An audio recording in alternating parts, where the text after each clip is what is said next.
Hello and welcome to Front Page Football TV. I am Jack Twohill, and joining me for this grand final rematch in round one of the 20th year of the A-Leagues, it's a pretty historic time, is FPF contributor and Melbourne native Jake Holub. Jake, how are you doing this evening?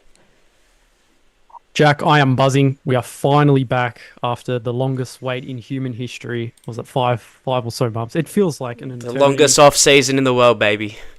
It has to be.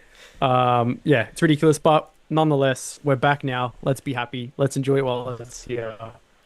Because you forget how much you love the A-League until it's gone. So really excited. Obviously, grand final rematch to sort of give me a lot of sort of talking points throughout the game as well. So I am buzzing. We're back. We're back. Absolutely, it's peak times for peak A-League, and what a match. Grand final rematch. Obviously, the Central Coast Mariners winning a historic treble in the last season and doing it in style, especially in the grand final with a last-minute equaliser by Ryan Edmondson and taking the game 3-1 right here in Gosford as the game edges towards kickoff in about just under 10 minutes' time. But Melbourne Victory seeking a first win in the A-Leagues under new boss Patrick Kisnorma, of course, making the Australia Cup final in the off-season. How do you see this one measuring up? A lot of new faces in both sides. Who's the standout favourites for this one, Jack? Yeah, I've been thinking about this. I'm not sure. Like, if you're looking on paper, I think you probably have to say Victory. Obviously, they've had a good run. The Australia Cup obviously had the loss in the final, but nonetheless, they look pretty good. And on the other hand, the Mariners have really, really struggled, since their triumph, winning the treble. Lost all their games so far, obviously in the Australia Cup and both of their clashes in the Asian Champions League. So if you're looking by that, you probably would say Victory. But nonetheless, at home here, Central Coast, and I feel like they've always been a little bit of a bogey team for Victory, especially, sort of in the Central Coast. So I'm going to say a draw. I'm actually going to say a draw. I'm going to go like 2-2. I'm going to say 2-2 is my prediction for now. But yeah. So an entertaining draw for Jake. I'm going, Yes. and this might be a little bit controversial here, I'm going to go for a 3-0 victory away from home in round one. Wait, How the... as in 3-0 or 2-0? I'm confused. No, 3-0 victory for Melbourne Victory. Oh, okay. Yeah. Wow. Yeah, There we go. just a little bit... I was just making sure I heard what I really heard. No, absolutely. There we go. Looking at the teams on paper, and I know, paper isn't everything, and of course Mark Jackson, last year had, a similar player turnover, but this past off-season has really ripped the core out of the Central Coast Mariners that made them so successful over the last 2 years. And of course, they're always going to have some aspiring youngsters, and, I'm buoyant about the signing of Lucas Moragas. I saw him a lot at the Newcastle Jets, and I think he's an absolutely cracking player down that left back. But I just think they've lost too much this season, and I know this isn't, a season preview or anything like that, but the way that Victory stack up, one of the strongest starting 11s that you're likely to see in the A-League this season. Bruno Fornaroli, perennial goal scorer at this level. Zinedine Machach, who's my pick for the Johnny Warren medal this season, I think he's going to just go to another level.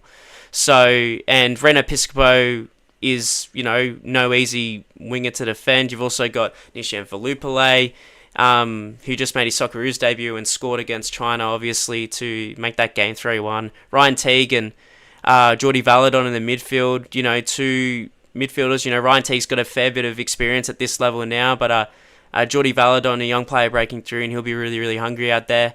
Jason Garrier just spent time away at the Socceroos. He might have a little bit sore legs after coming up against Japan midweek, but I still think that this defensive unit, alongside Brendan Hamill, Roderick Miranda, and Casey Boss, who just looks electrifying at that left-back position, is going to be too strong. And Jack Duncan, he was at the Wellington Phoenix last year and barely got off the bench for him because Alex Paulson's form was so good. But, he's a pretty good shot stopper himself. At the Jets, there was a little bit to do with, I suppose, I think his possession, ball in possession and being able to find his teammates. But he was always a pretty good shot stopper. So I think that the Mariners are going to have the work cut out for him. And, there's just a lot of youth in that lineup. Obviously, Craig Cullen in goals instead of Warshawski or...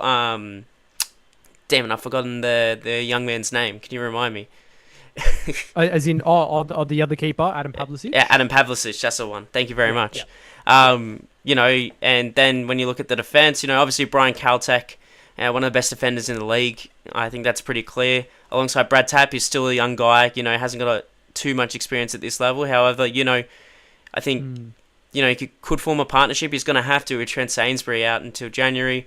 You've also yeah. got Storm Rue at that right back position with Mikael Docker sitting in front of him, Alfie McCalmont and Harrison Still locking down the middle, and then Victor Flejo, their new Brazilian signing, I believe. Just keep finding these guys, and given their last track record with Tulio and the likes, you can't really assume anything other than success. And obviously, Alu Kual and Ryan Edmondson round out the Central Coast. I just feel like Victory have the strongest team on paper, and even in front of a home crowd, which I'm sure is going to be, you know, give the spring the step to the Coasties. I think Victory are going to come out on this one.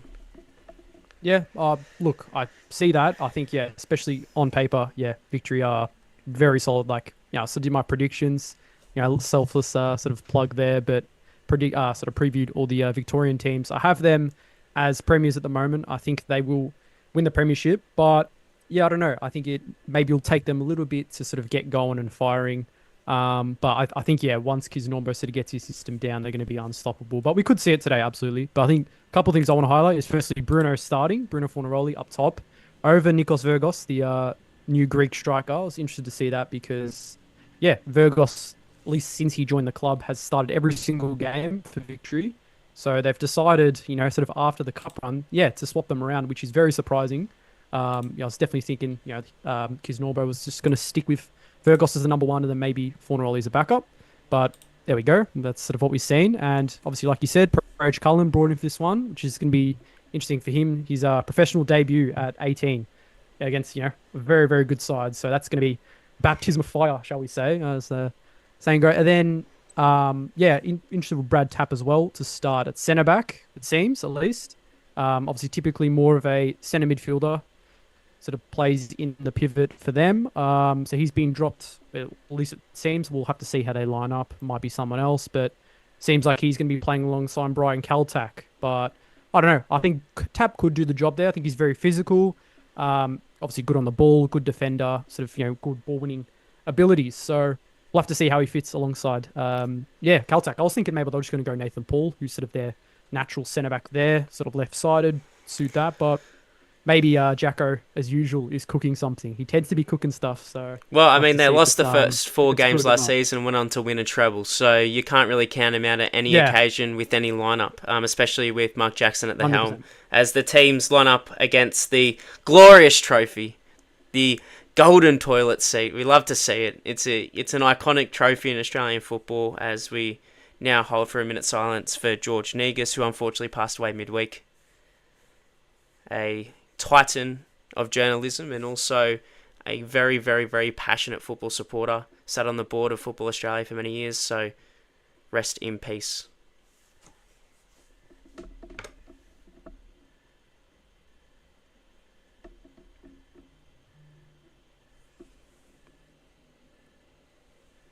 Crackle.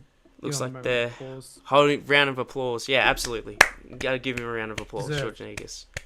I agree. I like when they do that instead of like I think minute of silence was got a place, but I like applauding people for their achievements. I think that's Well, like he to see that. certainly So achieved a good lot. on I him. mean, I don't think there's many Australian journalists that haven't looked up to George Negus at any one time in their career and looked at him and say, that's where I want to be. Truly, probably, alongside, the likes of Bert Newton and stuff, one of the first sort of rock star celebrity journalists, on 60 Minutes, all that Mm. sort of stuff. Uh, as the pundits There's now the look at teams the there, yeah. lineups, there's the teams. Looks like it's just going to be a classic 4-4-2, but Mark Yeah. Jackson, Yeah. he really likes to play around with Yeah. Yeah, with that I'd probably expect for all the viewers, I'll probably defend in that 4-4-2, but I'd be expecting possession a lot of the time. Sort of bomb up as somewhat of a left winger, and Docker will sort of play sort of that sort of side opposing him. So it'll be a bit of a. It's very similar to how the Socceroos like to play. That's sort of how I describe it for any viewers. Yep, it's a, again, Central Coast lineup. Last season, a lot of people pipped them to sort of not recreate the success that they showed in the previous year. I certainly don't have them out of the finals equation in terms of long-term picks, but victory for me, that they're your premiers as far as I'm concerned. If my early season predictions are to be correct, it's Yeah. great to see the sauce bottles back up. I think that was Yeah. one thing that the grand final missed. All right, didn't miss much, but the fact that there were no sauce bottles at a game at the Central Coast, for me, nah, not good enough. It just wasn't good enough. I was just like, no, Heritage. it was going to be a 10 out of 10. Now it's only a 9.8. You know what I mean? Like, Yes. it's just like, it's a, simple spelling error on a perfect essay. You know what I mean? It's just like crazy. But But I'm thinking about that now, Jack. Maybe it's no coincidence that, I don't know, like all the successes come and that's I don't know. They've become more of a serious football club. I don't know. I don't know. Maybe the what? source No, bottle. but they weren't at the grand final because they had to put extra seating. All right, there was a reason. But I don't know. Yeah, I look, don't know. we'll have to see if it's a jinx or not. Were those seats worth it? That's what I'm trying to argue. The sauce bottles are Yeah, absolutely, it's a valid point. iconic. All You, right. you are right. You are right. Especially the people who dress up as sauce bottles and decide to flip the bird after their most hated rivals, which is just, again, peak A League. Beautiful. Something that this league has always brought since its inception. Say what you want about it, say what you want about the quality over the years. I certainly have fun every single week watching this stuff. It's the best league in the world. Like, As we... I think you're fuming if you're not. Ah, Best league easily. But here we go. absolutely. Here we go. Kick off. Kick off. It's Starting. season 2024-25, 20 years of our Liga. And the Central Coast Mariners are getting us started with a bit of long ball, inshallah. You'll love to see it as they try to build pressure, a bit sloppy at the back there. And Victory have to be careful as it bumps out to the edge of the box, and Mariners starting to build a little bit of pressure early on as the ball comes in and collected. Ooh, looks like Jack Duncan just spilled it there. Yeah, that's a Looked bit like dodgy. that's something that I think in a few seasons that Jack Duncan has struggled with is commanding the box. Probably not the one you can catch, but just not a lot of strength on the punch and couldn't really get out of the box. Yeah, they're just about hold on there, luckily, but it's a good little flurry there to start by the Mariners. Well, Is there sort of it was almost like commentator's looks curse. like they're lining up how we expect. Commentator's curse. Wait, what was that, sorry? It was almost like commentator's Yeah, curse. true. I spent 5 minutes explaining why the Central Coast Mariners just can't win tonight, and then they almost go ahead and get a scrappy goal in the first minute. Like, are they trying to embarrass me? Like, usually they are, knowing where I come from. But That works. That's how it works, seems. But yeah, it looks like Tap's gone, yeah, playing centre back today, which will be a good test for him. But yeah, apart from that, yeah, well, yeah, it looks like pretty spot on with the lineups at least to have sort of down below us. I can't wait for this season. I think the buzz around season 2024-25 is building. Absolutely. And, I think that the grand final rematch in round one, what do you think about like that as a concept, like of a tradition? Yeah. We have a little weird traditions in the A-League, we don't like selling our grand finals, that much is true. Um, so what do you think about, being able to have a grand final rematch, especially maybe on a Friday night, like the first match of the round to kick it all off? Yeah. I personally, maybe because I'm sort of used to it and it's sort of biased now. But I personally love it. I think it's a great way to just start the season off strong. You're not going to have these sort of sleepy, boring sort of games. Like there's always this like first straight up. You're always going to have a team sort of coming for vengeance. You have Victory here. They're gonna, on this exact same pitch. This is where they lost. They're gonna want to come and yeah, show their revenge. Take down Central Crows to, even them. It's going to also be a good match in the sense that, usually champions are going to struggle to sort of maintain the form of last season. So they're always going to be coming in a little bit, like they have, someone chasing them. They've always got that there. So I think it's a fantastic feature we have in this league. But Yeah, yeah, you that's always just me at want to least. you always want to knock off the champions, in the early stages of the Yeah, season. Just builds confidence, gets a little bit of momentum behind your side. And Patrick Kisnorbo, just coming in, to Melbourne Victory after a little bit of drama after the Australia Cup, a win against the Central Coast Mariners in his first match There you as go. Victory pressed into the box. And Piscopo. Yeah. But already there, you're sort of seeing something that's going to happen. I expect a lot today. You're going to have, like we see Guerrier, Hamill, and Miranda sort of as the centre backs, and Boss is basically just playing as a winger. And they like to send long balls at him because that's he's it. very, very good. But Yeah, ooh, early yellow card for Ryan Teague, think Ryan that is? Teague. Yeah. Yeah, picking it up there on Wow. a late challenge on Ali Quol. Aris The Vagani Ollie Roos teammates there. not playing Yeah. around, getting the card straight out. He Wow, doesn't hey. he doesn't like a ruckus. He's a ref that has a pretty strict morality clause. Let's just say that. Ali Razor, he is certainly something, but definitely and the right call there, though. oh, absolutely. And Teague just lunged in there, trying to obviously protect Victory from a Right. qual driven counter attack. But it puts First, him under a lot of pressure, though. Like already, 4 or so minutes in there, he's going to have that around the whole game now. well, the Melbourne Victory have a lot of stock, but I mean, in terms of the class of Ryan Teague in a similar position, I feel like that's probably the Mm, one area that they don't have definitely. depth in this side. I mean, you've obviously got depths up in the forward line. Just look at the players who aren't starting tonight. The likes of Daniel Arzani, Virgos, who's had an excellent preseason and a excellent Australian Cup campaign as well. And then the backs are sorted. The backs are all right. Uh, Yeah. but but it's just in the heart of that midfield as a chance from Zinedine Shash. Machash goes wide. Early chance, early scare for the Central Coast Mariners there.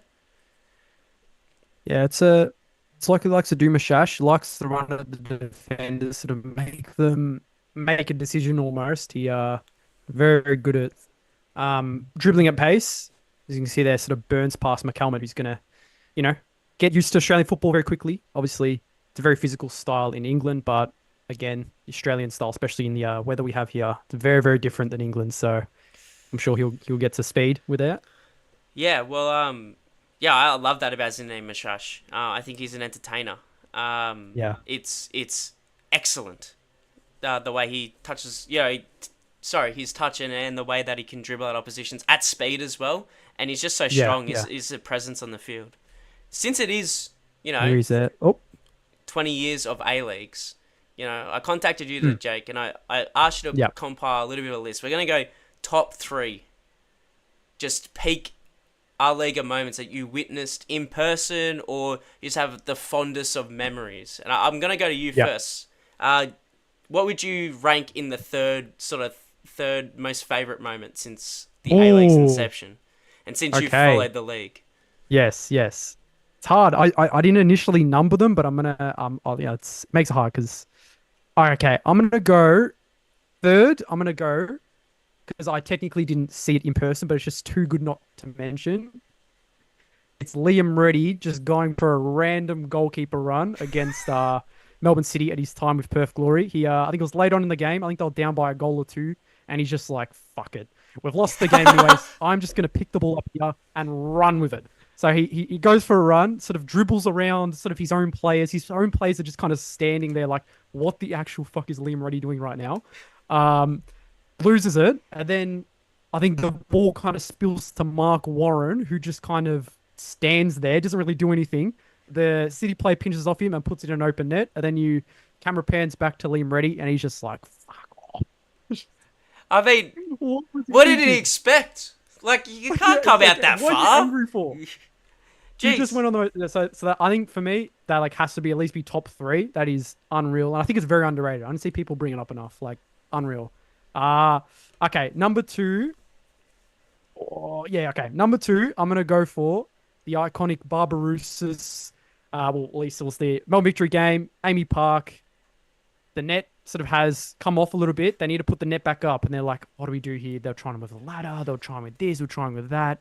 Then Costa Barbarouses put his hands up, and I forgot whose shoulders he got on again. It was a big boy's shoulders, but he got on someone's shoulders. He said, "Give me the fucking sticky tape," Was it? and he taped up the net back to the goal, and play could resume. That I don't is think it just was. I don't think it was another player. I feel like it was like a member of like the Victory staff or oh maybe something like yeah, it that. actually might have been yeah. I think Like it I was. feel like it just like the physios come out and just like trying to fix the net. He's like, all right, Come on, little fella. Let's go for a ride. Let's go for a trip. Get up on top.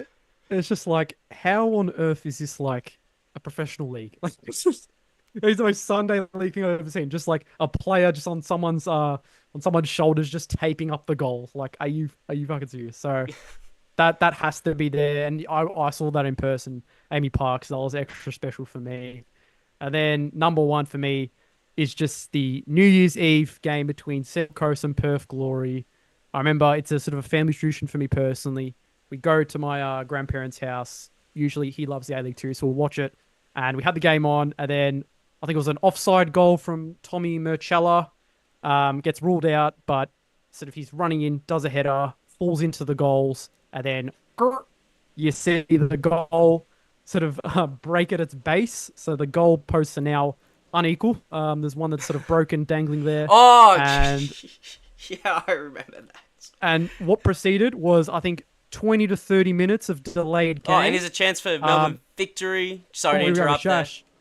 Rashash trying to get an inside. Out and cleared away. Central Coast managed to just get it clear. But continue, yeah, that was unreal. Probably because this is a cracking game, but yeah, so goal breaks, about 20, 30 minutes. They're just doing anything they can think of. They're trying to bring new goals in.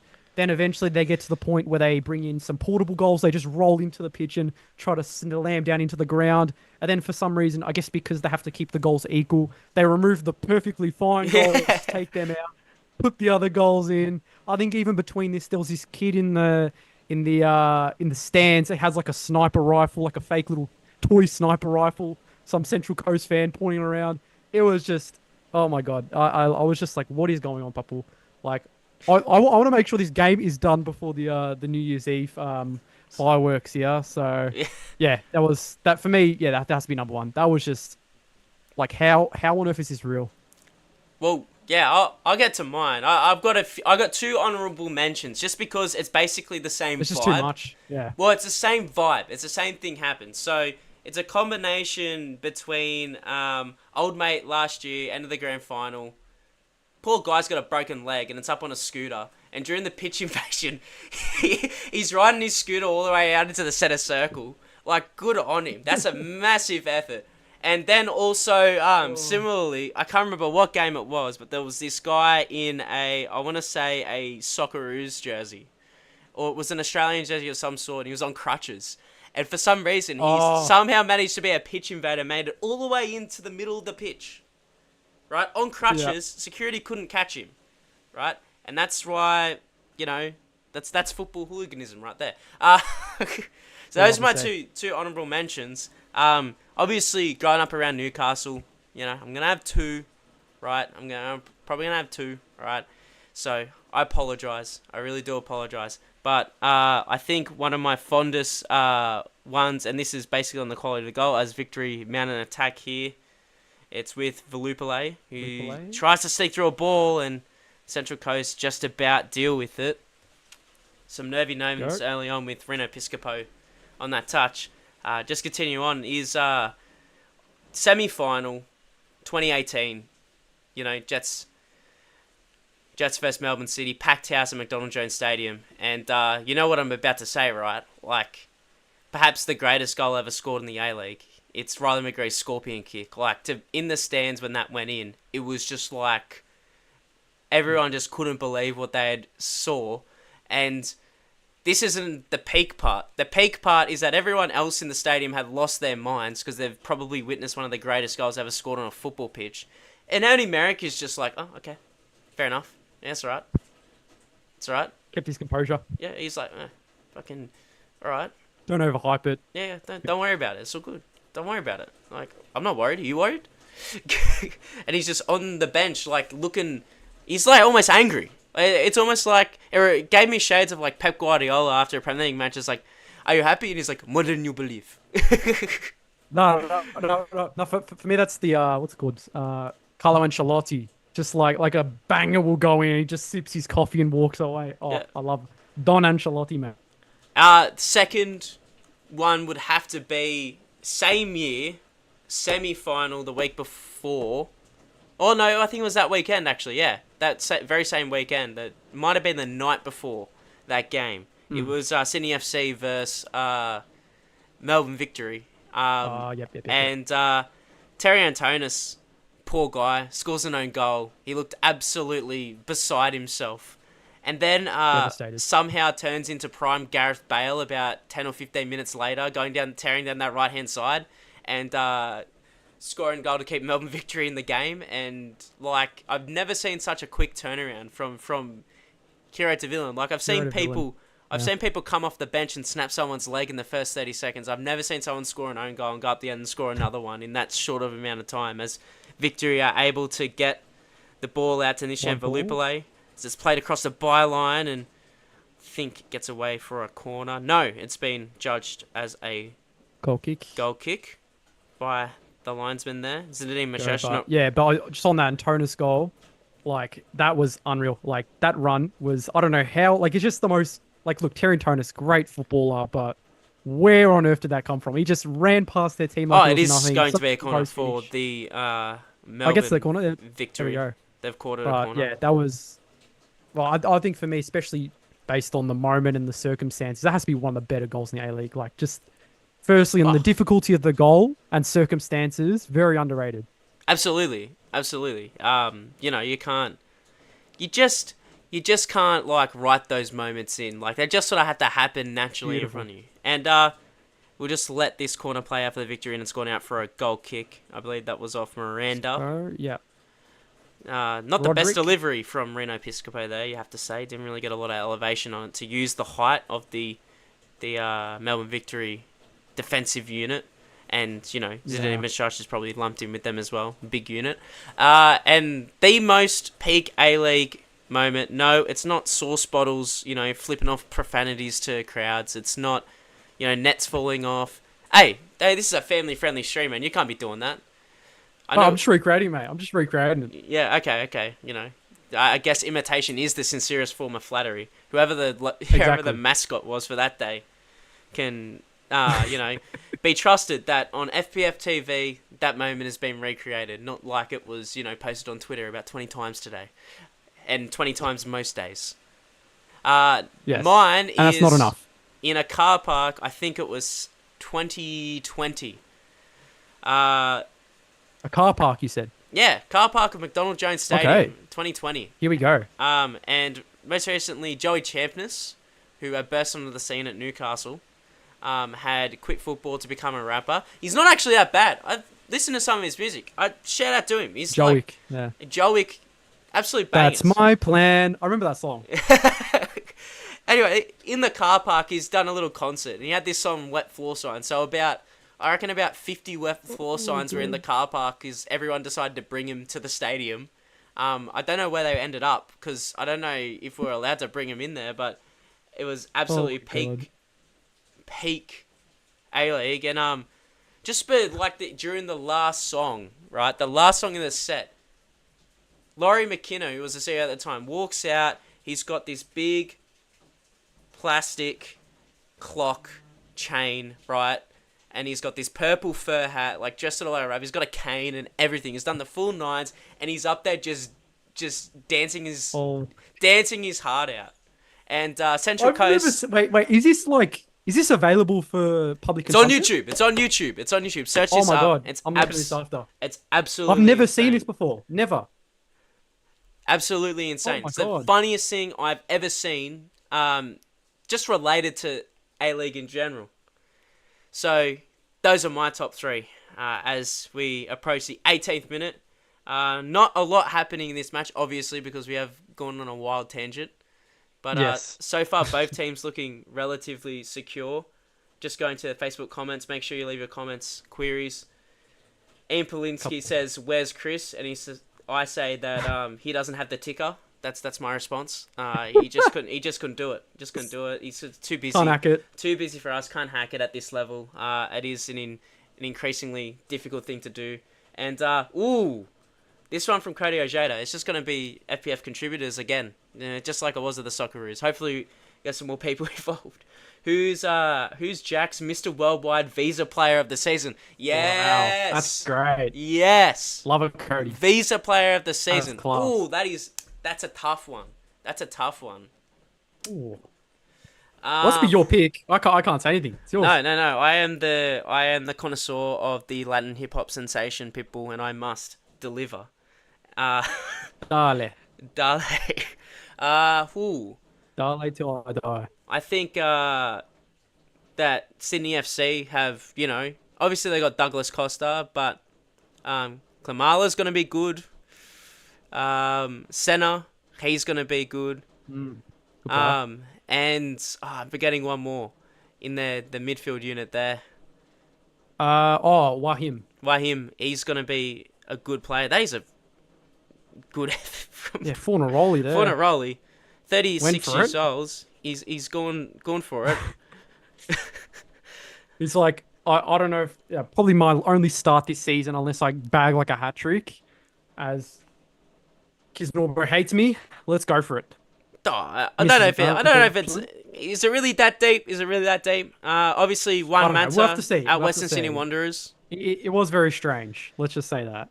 Western Sydney Wanderers. Again, Zinedine Machash. Like, he's still a visa player. He's still from overseas. I don't know. He's not True. necessarily new. I suppose I have to keep it to new players, won't I? Yeah. Yeah. Keep it in new place. I'm going I'm to.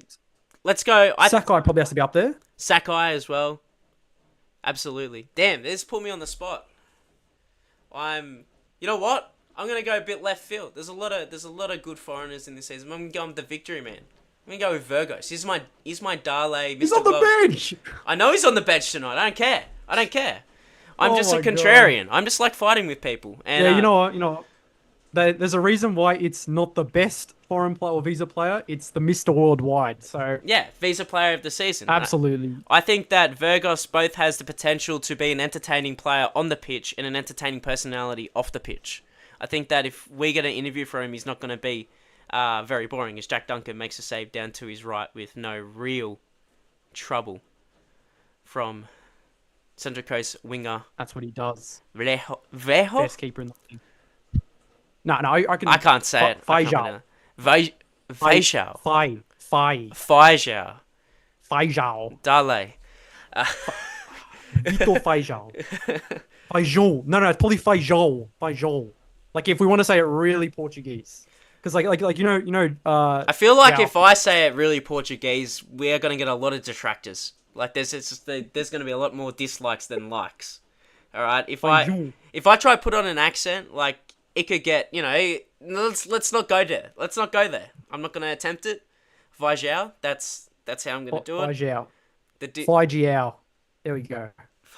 That's his name. you can't pronounce all of the syllables like that. Mate, that's just Portuguese for you. Jake Fajol. Jake Holub, the connoisseur of all languages. This guy. I love it, mate. I love it. No, it's just funny. Like João Felix and Bruno Fernandes. It's just Portuguese is truly something. It is a It's a language and a half. spectacular language, beautiful language. All right. Yes. Um. We don't want any beef, Roderick Miranda. I know you're playing right now. If he watches this back, he might punch us. We don't want any problems. Yeah. Yeah. Let's keep the talk about the Portuguese language to a minimum, just in case. Uh, Portuguese mafia. But yeah, they Jack Duncan. Roger Miranda seems like a guy you want to have a beer with. That's why I like him. I No, like he's him. he's a lovely chap. Lovely chap. Good leader. Good captain for victory. Matt Olson's Let's come see if in he on gets the his silverware YouTube front. chat saying favorite Our Liga moment ever. We just went through our top three, Matt. You've missed it. You've missed the whole discussion. Oh my Absolutely. god, Matt. Do you mean like we went sort of with peak A League funny like moments? Like maybe to clarify, maybe we should do like what's the best thing you've seen on an A League pitch? Like your best goal, or best moment, Oh, okay. or like best narrative that's played out. Ooh. You know what? Know what? I think it's another Tyrion Tonus one. I think it's the halfway, flips it over Oscar Priestman, bangs it on the volley, halfway goal against his former coach, Marco Rudan, to make it, what was it, 7-0 Absolutely, or yeah. 6-0, something like that. I don't know. That might be number one, honestly. That is unreal. Yeah. Stunning goal. Great moment to happen as well. Goes up to Marco Rudan and does this or whatever it was. Unreal. I'm pretty Unreal. sure as well. check out the Front Page Football podcast on Spotify. But the week of that game, or at least a couple of weeks before, our fearless leader Christian Marchetti got a bit harsh on Terry Antonis. Was asking the question, why is he in this City lineup? And then for about three or 4 weeks, he managed to score two absolute belters just to shut him up. And you know what? That's up there. That's up there. Any time that Christian Marchetti has to eat his words is mwah, chef's kiss. I enjoy it thoroughly, absolutely. And he's not here to defend himself, so therefore I will keep on with the drive-bys. Just keep it flying. Keep it absolutely flying, Jack. This is just about all you'll get, so enjoy it, mate. Speaking of halfway goals by a Melbourne City player, I remember watching that Tim Cahill goal in the Melbourne derby, packed out. I think it was Etihad Stadium at the time, and now it's Marvel Stadium, Dockland Stadium. It was packed,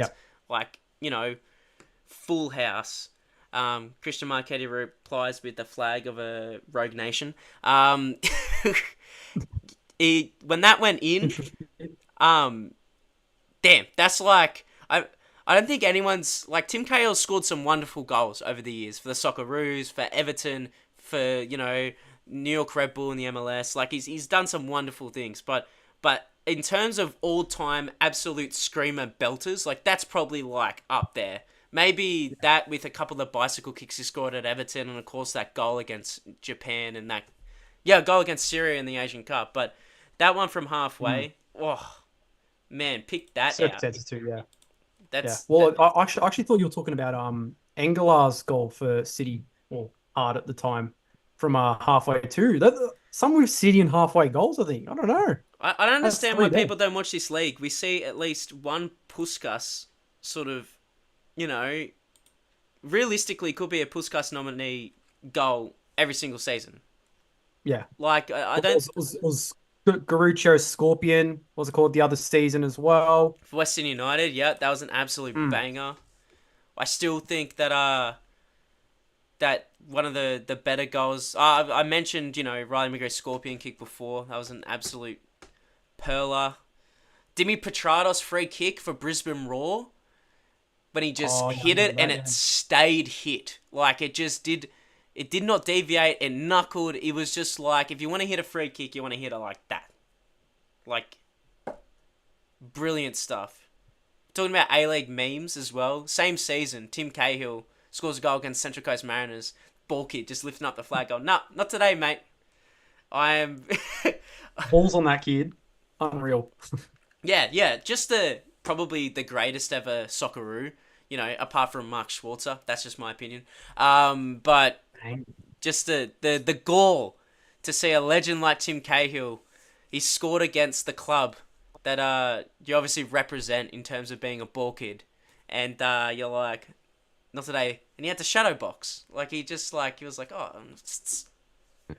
He played along with it. Fair enough to Timmy. Yeah, fair enough to him. He liked it.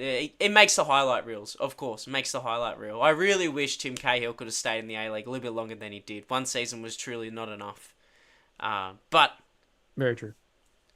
If we're talking about 20 years of A-Leagues, who do you think... Alright, this is a big call. Who do you think's the best, just the best player, but, it can't be... obviously, probably the best player in terms of his career is Alessandro Del Piero. You can't really pass up. Yeah. That's Alessandro Del Piero. In terms of good in the A-League and sort of performances actually in the league. Results as well matter, because Alessandro Del Piero, of course, he set the league alight when he came to Sydney FC, but they didn't win much with him as well. So there's that as well. So who would you class as your A-League GOAT? Just A-League GOAT. Wait, can it be because one season, like a really, really good season from a player, but then he left, or longevity? How we doing it? Well, it's got to be, there's a chance that's a really good save from... wow. That's a fantastic save. Courage Cullen on debut. Great save. It looks like Victory have a player down. Yeah, Voluple, I think that is. That's not a sight you want to see, especially from a national team perspective. His performances... Pretty decent. Ooh, that does not look good. Didn't look like there was a lot. Ian, it looks like he might have slipped in the turf. Yeah, I might have to see that one again, but Valadon And there. that's a decent spot with Yeah. with Valandon bearing down a goal and a player. I can't see. Yeah. Ankle? Can't even. Oh, okay. Looks like he's up now, which is It's good, like but yeah, it didn't. definitely concerning initially. And Central Coast Mariners able to get on the counter Whoa. attack. And Like another Guerrier. foul. Oh, Oh, and hey, that's that a tackle from Guerrier. Red. and Oh it's a my red lord. card. Wow.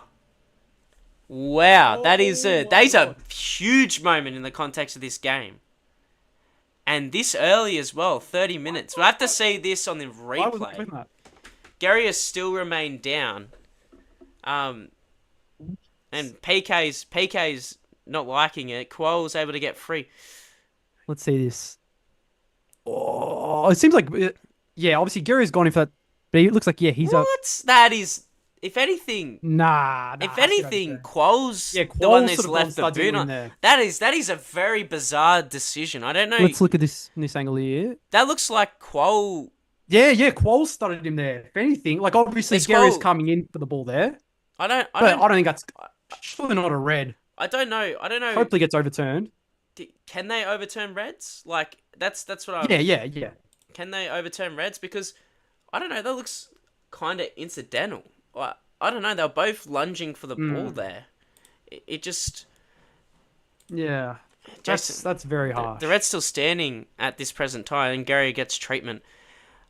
We'll have to see another replay. I think. Yeah, Hopefully they like show another mm, replay that we can look at. But yeah. I don't know. Yeah, here it especially comes this up early in the now. game, 30 Quoll. minutes. Yeah, no way. No, has to get overturned. That's ridiculous. That might be one of the worst calls I've ever seen. If that stays as a red, That's yeah. I don't. like as I sort of hear I think Harper say in the on the broadcast, he's actually tucked his legs in there. He's not Yeah, lunged in. He's put them in. he's retreated. He's done Like everything he can to not. That's a terrible call. it, like I thought, if anything, like on the replay, it looks like that Yeah, Koala's yeah, gone in more dangerous. That's a absolutely. Yeah, and well, there's no yeah, like you can see their Qual's up now, yeah, and Gary's still that's hurt. what Christian Marchetti says as well. He agrees. Are we sure it wasn't Qual with the studs up? Yeah, 100%. Yeah, it Definitely looks agree there. the Yeah. decision. I think the decision's standing. They just sent over the commentary. Oh, there's no way. Is Surely you it? have to be looking There's at this. still That is appalling if that's the call they go with, especially with VAR. wow. Like, okay, whatever. As the If it's in rain. live Oh, action, and he's coming over to the VAR screen, so okay, it looks good, like he's going good, to get some advice there. good. Jack Lang on Facebook says, just returning to the Australia Yeah, Cup conversation. As much as I dislike South Melbourne, they had a great goal from a free kick in the Australia Cup. So yeah. we were talking about A-League moments. That was an incredible goal. Don't get me wrong. Australia Cup moment. Yeah, 100%. There's several things I'd rather do than watch South Melbourne. Sorry, I can't do it. Like the Quintas ball, like it's like, you know, why would anyone need melatonin when you could just watch South Melbourne week in week out and get the best sleep of your life? Like, Straight to jeez, sleep. absolutely But put me to sleep. absolute Instantly. shout out to Marko Jankovic. Scored a brace in that game too. Yeah, What a performance. absolutely. And there, that was sent them to the Wow. semi-finals of the Australia Cup, I believe. That was in the quarter-final. Okay, Fagani's coming back. I wonder if even So he could pick up might. a red here. So yeah, it could switch. It could go from Let's see. Garrier. Oh, we should hear him too. I'm gonna Here we go. listen out for it.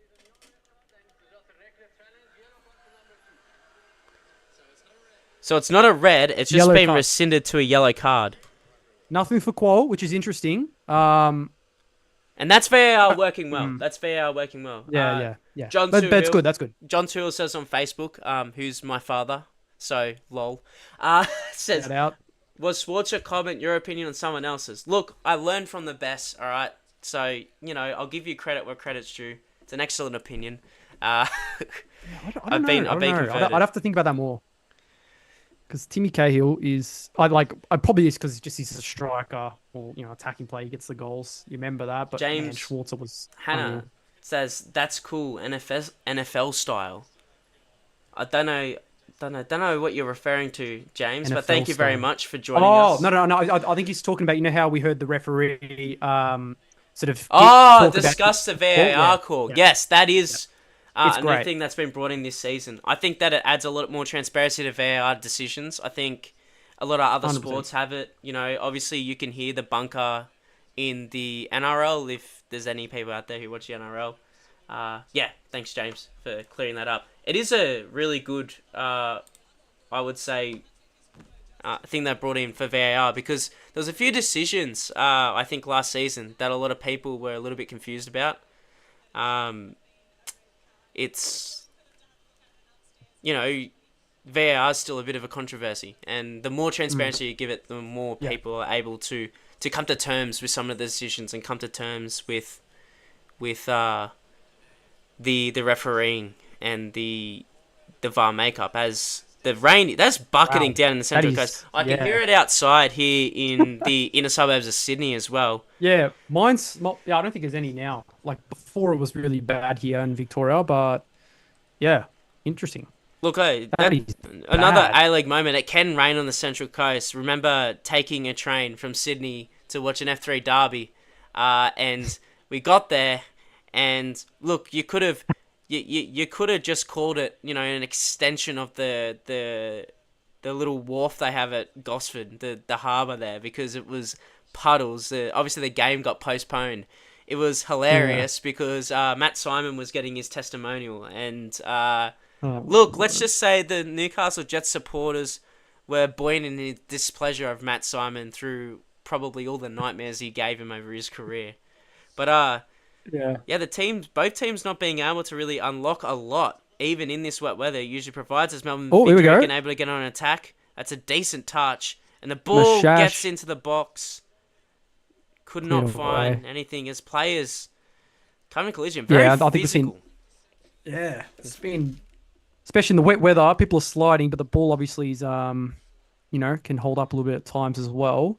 It's a bit of a funny one in that wet weather. I'll be interested to see sort of how bad it has to get before they do maybe postpone or whatnot. Because yeah, Postponed. you can see that there. You can't postpone it now. Oh no, no, as in like pause the game. Sorry, but They won't. yeah, wow, They're not gonna pause a match either. Like I think once kickoff's going, it's going. It will have to be lightning is the only time you can cause a oh yeah, true. game Yeah, delay. for safety reasons. Yeah, And yeah. I haven't received any reports anywhere about lightning in the area. But it's something worth looking out for. That's for sure. Hmm. Um, But oh yeah, we've seen there like even McCalmont. Gee whiz, yeah, it's a totally different game. I think people forget how much weather can play into how football games go sometimes. When it's like this, you have to change the way you play. those poor coasties. Those poor coasties, just like getting up, support their team, just want to treble. Probably we're looking Yeah. to a big crowd here at home, and it's like, oh, turn on the waterworks, get it flood it out. No one's moving, no one's going anywhere, ladies and gentlemen. Poor guy, but yeah, it's I don't know. I think it'd be an interesting element to add to the game now, but I'm honestly glad that Gary call was overturned, just because I just think it makes it a lot more interesting now. Full strength, 11v11. Man, if that wasn't overturned, that'd be really disappointing. But I think that's the as much as people criticize VAR, if VAR isn't a thing there, that's a red card and no questions asked. The game goes. So, Ooh, you yeah, know, game's gone. something to remember. The game's And gone. and people really forget that. Like people only look at VAR and even refereeing, and they'll look at the mistakes, and they'll focus on those. But people remember if there's no VAR there, it's a completely different game right now, very undeservedly. So yeah, I think you need to give And credit where there's it's a due. chance here for Melbourne Victory. I think Lupulay, able good to lay it ball on a off, rollie, and that's some really good scrappy defense from great the Central ball. Coast to get that away. Some really good Got some scrappy McCalmont defense. there. Christian Marchetti again via Facebook says, Jack, please explain the Schwarzer comment. Well, you got his goalkeeper performance in 2005, which is just simply iconic. And also, he's the most capped Socceroo of all time with Hey, over Jack, 100 caps. wait. Hey! Watch the broadcast here. Lucas So Swift Moraga straight Moraga into said, PK.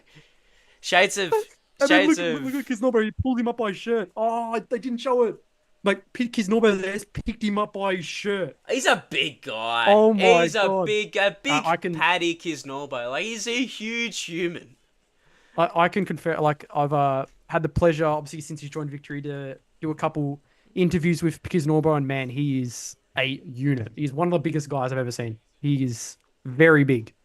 Yes. Um, so not someone you want to be pissing off if you're Lucas Moragas, as he sort of saw there, but we're doing this in the test streams and we're naming our like sort of most intimidating like, yeah, yeah. XI. And we sort of Coach got has to be Kisnorbo. yeah, We've got that sorted. Kisnorbo, because Muscat has to play. That's basically the only reason, really. True. Is any other reason? And then like, him, probably Popovic, Redan will be in the miss, obviously, like Ooh. Ruben Zadkovic. Gee whiz, the tackles are flying in here. They're flying thick and fast. It's the weather. Man, this is good viewing. It's Really good viewing. Honestly, like I do sort of like how the weather sort of added to that. It's just peak A-League vibes. I think that's probably why. Absolutely. Like the football has absolutely plummeted in terms of the quality here, but the vibes have gone up at least. And that's a nice looking ball. Is Edmondson able going to... Jean Vajal getting involved there. against Hamill. Excellent work there. Hamill's... And Valadon, the young gun. I think Hamill's going to have a really, really good season with Victory. Yeah, he'll have a good save centre back. Absolutely. Oh, sorry, I was thinking for the toughest 11 in the A League or whatever. But yeah, Hamill. Performance-wise, yes. Ooh, I don't think he I put makes him in it. I don't know. And that is combos. That is a pretty decent foul from, I think that was Brad Tapp, maybe. Yeah, and he's just laid it in, put Pino, Reno Piscopo on his... Pino Riscapo. I'm sorry. I gotta, that's a... Let's look at this here again. Yeah, just completely taking him out there. Peak FPF TV moment there. Me almost saying, something a little bit untoward live in front of the millions and millions, thousands and thousands of French football fans. You can't. It's the unthinkable, mate. Who's going to hit this one?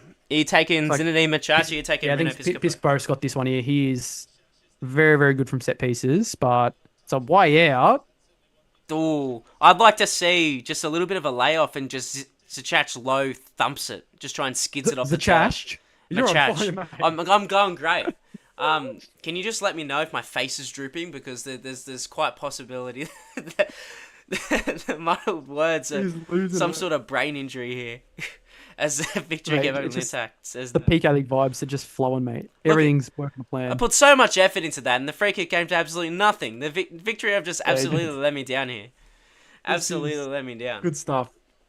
Very good stuff. But yeah, unfortunately for people that love pure football, maybe your Euro snob type people, they're like, oh, I want to see, this and this. They are going to be snobby as always. Oh, what is this? It's BS.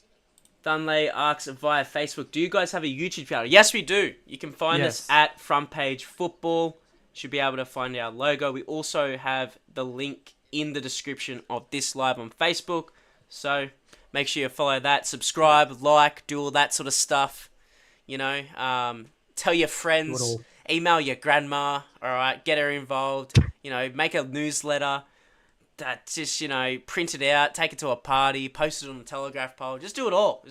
Do it all, mate. So we can all You can never do too much. If you want nuanced football views, we got it. If you want just absolute shit posting during a live stream, you've got it. All right, we've got you covered on both ends.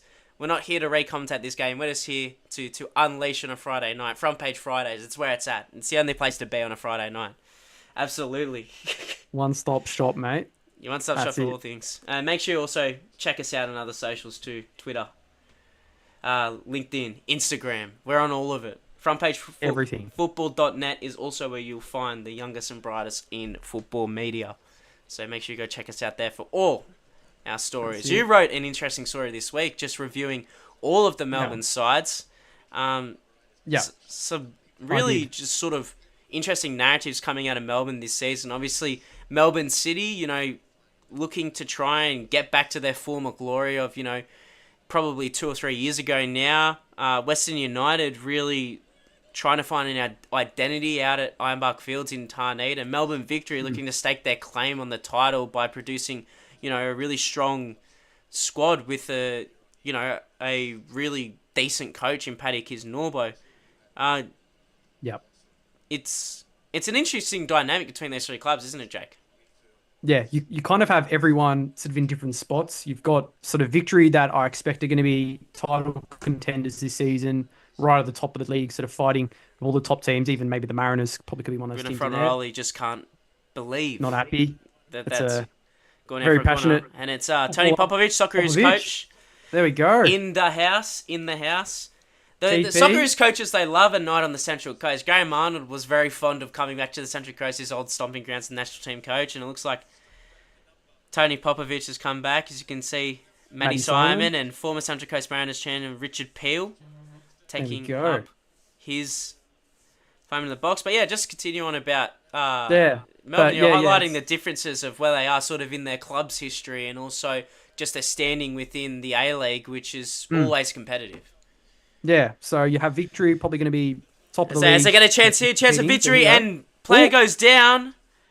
Shout for a Blue play penalty. there, I think it was Mikel but Docker nothing. involved in that. Nishan Velupale going down. Was there anything in it we'll see on this replay? And Yeah, it's nah. ooh, Yeah, it would nah. be soft if that was given as we Yeah. approach half time. Good call. Good call. But yeah, just quickly finish the point. Yeah, so you have Victory right at the top. So you've got Melbourne City, that I think a team are going to be sort of fighting for a final spot this season, but probably not expect them right at the top of the league. And then you have Western United, a very youth-focused team this season. Probably don't expect them to make finals, but sort of going to be, yeah, trying to build a good young core there for maybe future seasons. And also getting used to a new stadium here. But here we go. Edmondson. Good Eyes chance on for him, but the cleared. Mariners and Victory able to get it clear. Yeah, so Yeah, half time. I suppose just in that one city. Like I feel like the Yeah. Sydney sides, maybe maybe not a similar trajectory. Like there's obviously little narratives there, but MacArthur winning an Australia Cup, Sydney and where's the Sydney Wanderers producing really good squads. As a ball goes out wide and picked up by the keeper there, Cullen, who's Cullen. He's done well. He's done very well. In his Very assured. very short career. Who do you think? And this might be a shout for all the league. Those three Melbourne clubs, I can see it two out of those three managers being maybe some of the early departures in terms of manager sacrifices. Aurelio Vidmar, if he can't really get it together at Melbourne City, they don't have a lot of patience for building projects. City is very much a club that demands success and immediate success, and they build their squads around generating success. They've always, made some, not necessarily marquee signings, but some signings that encourage people to put them in their top couple of teams in the league. This season, probably not so much, as the Sydney sides have sort of taken a little bit of gloss off that. And then you got Western United, who John Aloisi, has to back up an unfortunate season last season. Unfortunate couple of seasons since winning the title, really, you have to say, since 2021, 2022, taking that out. Like, you gotta look at John Aloisi's stint. He's gone from champion winning coach to now really struggling to find some quality. He has to, I suppose, for his job, you would have to think, come out firing in the first couple of rounds this season. Paddy Kisnorbo is probably the safest, even though he's at the club who probably, equal with City, have the highest expectations in the league. Yeah, well, and even on Kisnorbo, then it's like, obviously there's a lot of stuff in the media with him already. We're sort of maybe having, obviously Arzani's the main one there, but sort of having a bit of a rough start in terms of, maybe a couple of players, but I'd argue it's because he's sort of setting his, like, this is the way it's going to work, and if you don't, fulfill my demands, then, I'm not going to play you. Simple as that. So again, I think that's something to stick with. Just another story on frontpagefootball.net. Harry Bailey wrote a really good piece about exactly this sort of thing. The narratives behind the coaches, where they are in their careers. Really detailed and nuanced views there. Go check that out on frontpagefootball.net. We might discuss that at halftime as a chance goes in. Penalty. And it's a penalty. Fornaroli isolates Tap one-on-one, playing out of position at centre-back. And there we go. It looked a penalty, like, as in, it looks a bit like Fornaroli's looking for that contact, but it comes. You can see there. Trailing leg, couple of step overs, Tap being caught out. and Let's just look at this lunged again in. here. And yeah, he's got contact. Yeah, And Fornaroli, being the esteemed professional he is, goes down without yeah. any second question. I initially thought he was gonna Mm. get on back onto the ball and go ahead and try and get a shot in. And then I saw him go down, and I was like, Yeah. Well, he felt the contact, and yeah, Fornaroli is a experienced vet against someone that's obviously very inexperienced playing at centre back at least. Because I think for Tap there, that just kind of shows the difference. It's not football's not as simple as he's a defensive mid, he can play centre back. It's like very different the type of tackles you make as a CDM, sort of so in the middle of the park. Because they're there, if you checking the maybe offside, possible oh, it looks offside in on. the lead up play. It looks That on to definitely looks me. on. Yeah, yeah, You might have to get the tape looks measures very out on. and those. But yeah, but Tap there, it's you can make that tackle in the midfield. You can make it where if you give away the foul, it's a free kick. But there, it's a bit easy, especially someone against like Fornaroli there. Um, there we go. Fornaroli has a chance here. To keep Probably the last my kick of the half. Dale, Mr. Worldwide, import pick on the bench. And he's hit the post! Bruno Oh, I'm Fornaroli! behind you. Oh my lord. He's Slightly. missed. He's missed it. Wow. He's missed it. I don't know. He's Did devastated. the keeper get a touch to it? They look like they're hyping him Pray up. So Cullen. maybe.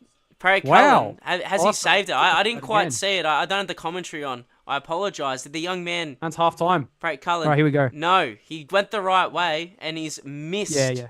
He's completely missed the target, Bruno Fornaroli, and He's devastated. the Central Coast Mariners are able to come into half time Wow. just clinging on to that 0-0 scoreline. Wow. What a, sort of a I don't know, boring. I don't know how to describe it. It wasn't boring. It was very physical, but not a lot of attacking play, not a lot of end-to-end football. And Yeah. just in that last couple of minutes, you saw a chance up the other end, and then Bruno Fernandes gets forward, wins a penalty, and misses it. The drama just in the last couple of minutes of that half, Jake, it was palpitating. My heart was going crazy. Yeah, well, I feel like it's been kind of building to that. Like, if especially since the rain sort of started flooding into all of the tackles, sorry, have been flying in. The game's really opened up, and yeah, I think we saw, for example, with that chance that came about, Central Coast were very pushed up in their own half, but obviously meant there was a lot of space in behind. Great ball over the top, finds Fornaroli, wins the pen, but yeah, can't miss it. Unbelievable. Like you'd think, yeah, Fornaroli, he's probably one of the top penalty takers. Someone you're like, okay, he's stepping up. He's going to slot this. Bruno Fornaroli, after all, but no, maybe the aura of Dylan Perez-Cullen, the 18-year-old, put him off. Who knows? Absolutely. Unreal. In that But number but, but 40 sorry, wait, jersey. and one more thing though is yeah, like look in the stats here as well. Eight shots to two, victory side, one big chance each. I'm trying to really remember Central Coast's quote unquote big chance. Oh, the What was that big Edmondson chance? was Edmondson. No, not Edmondson. Was it? It might have been Qual. Yeah, it Oh no, says. no, it has Edmondson here, big chance miss. But I'm trying to Yeah. remember like him missing a big chance. Look, I quickly look at their shots. It was a header, pretty set first minute of the game. What? Oh, yeah, that was when they swung in the ball and it was caught. Oh, that was of course when Jack Duncan failed to punch it out of the box properly and it fell Oh, to yep, yep, Amundsen. yep, yep, That's yep, a big yep. chance. Yeah, yeah. You're right. Yeah, True, it's, true. it's Good been a point, long actually. half of football apparently. Yeah, gee well, whiz. It has been, yeah. well, we'll get back into Red reviewing card and the yeah. first half of season 2024-25. Number 20 in our league history, the best league on earth. We know it is true because we say it is. And we'll be back right after a short break. But don't go anywhere. All right, FPF TV will be continuing. We'll be back very, very soon. Thank you very much for tuning in.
Hello, welcome back We're to back. FBF TV.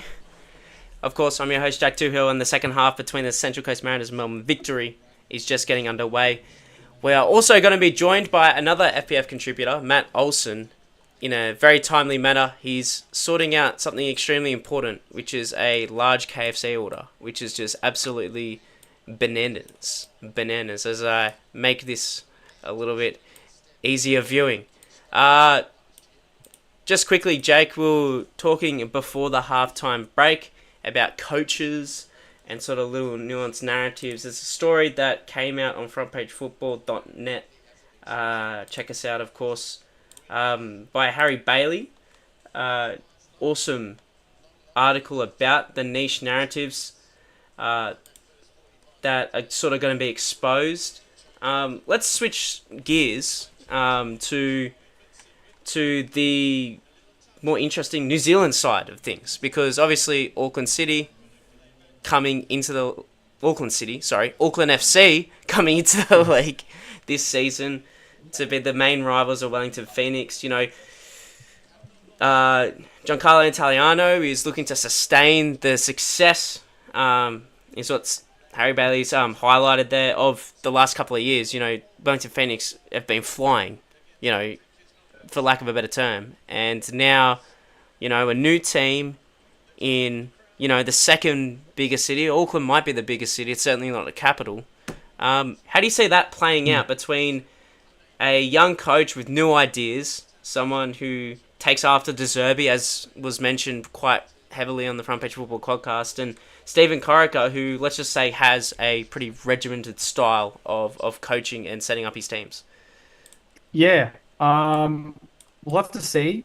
Obviously, it's been a while now since Steve Corica has been in the league. Been a few seasons or so. So, one thing that was interesting, I actually wasn't aware of that Petr Petrov brought up. It was lovely to hear from him as well. But yeah, one thing he brought up was how Steve Corica has been going sort of, I think, to a couple of Asian nations and sort of watching football there, learning a bit of sort of coaching and new ideas. So yeah, we could see a totally different Steve Corica this season. We just simply have to wait and see what happens there. Obviously, something we're very used to. With Sydney was sort of that famous sort of 4-4-2 victory. sort of shape. Nice little Rabona cross there by Zinedine Yeah, I'm Mashash. very behind you. All right, I'm gonna go back to my. I'm gonna go back to my phone. He's come back after sorting out his mega feast. Our favourite Western Australian contributor, Matt Olsen, joining us in the halftime break there. We encountered a little bit of technical difficulties, but we're very thankful he's able to join us in the second half of this one. Matt, if you've got me, how are you doing this Friday evening? Bloody superb. It's A-Liga day, hey? Christmas has arrived. I'll just have to interrupt that intro as Victory get in on goal. Oh my God. And just as Matt Olsen was getting into his introduction on FBF Melbourne Victory almost causing a ruckus. I'm sorry to interject there, Matt, but that's just the joys of live broadcasts here on Facebook. Look, we're getting to this our Liga day. It's the best day of the year. Is that correct? Yeah, it's Christmas, and just really thrilled and happy to be here. But there is a football game ongoing, so yeah, the introductions can be spared for now, obviously. That's the wonder of live broadcast. Very noble. A lot of cogs behind the wheel that we have to sort out during that break. So we appreciate you sticking with us through all of that. As the play just sort of breaks down into a little bit of a stalwart there, I wanted to bring up this is a good comment on Facebook by James Hanna, who's joining us via there. Make sure you check out our Facebook at FPF Home if you haven't already. The promotion in the preseason this year. He asked if we've been happy. I mean, I don't think happy begins to describe the promotional material that's come out before the 20th season of the A-League, right? I'll go to you first, Matt, since you joined us most recently. The compilations of some of the best moments of the A-Leagues, the social media, the full spreads in the newspapers. I mean, it's almost getting back to where the league was fit and firing, probably, season 2014, 2015, when it was sort of at its major peak. We haven't had that sort of coverage since then, really, haven't we? Yeah, Cullen, the young keeper there with a bit of bit of a crazy dive. But look, I think if we're to talk about like the APL and what it was set up to do to really engage with the product and really sort of bring the product alive in this independent era of the A League, I feel like there'd never really been much of a connection between them and what the fans were really saying and what the fans really want. And promotion is a big thing that the community talk about at large, right? I think you boys will definitely agree with me on that. Everywhere on social media, it's just we want to see that promotion in tune with some of our favorite moments ever of the A Leagues, and them kind of touching on that peak A League thing. They've said it on Channel 10, said it in the promos. I think it's very heartwarming, and yeah, it is definitely really cool to see that engagement. And something else that I've noticed as well that you boys will agree, the introduction of Auckland as a franchise getting nearly a sellout at Mount Smart Stadium, it goes to show that the appetite is there, and they're really kicking in a way that I don't think many people would have maybe expected to that extent. So it just goes to show how well run they will become as an organisation. But I think it also highlights that there's just a hungry appetite for football that hadn't previously existed, and it's a bit of a shame with the weather here in Gosford, because tonight would have loved to have seen a bumper crowd for this one.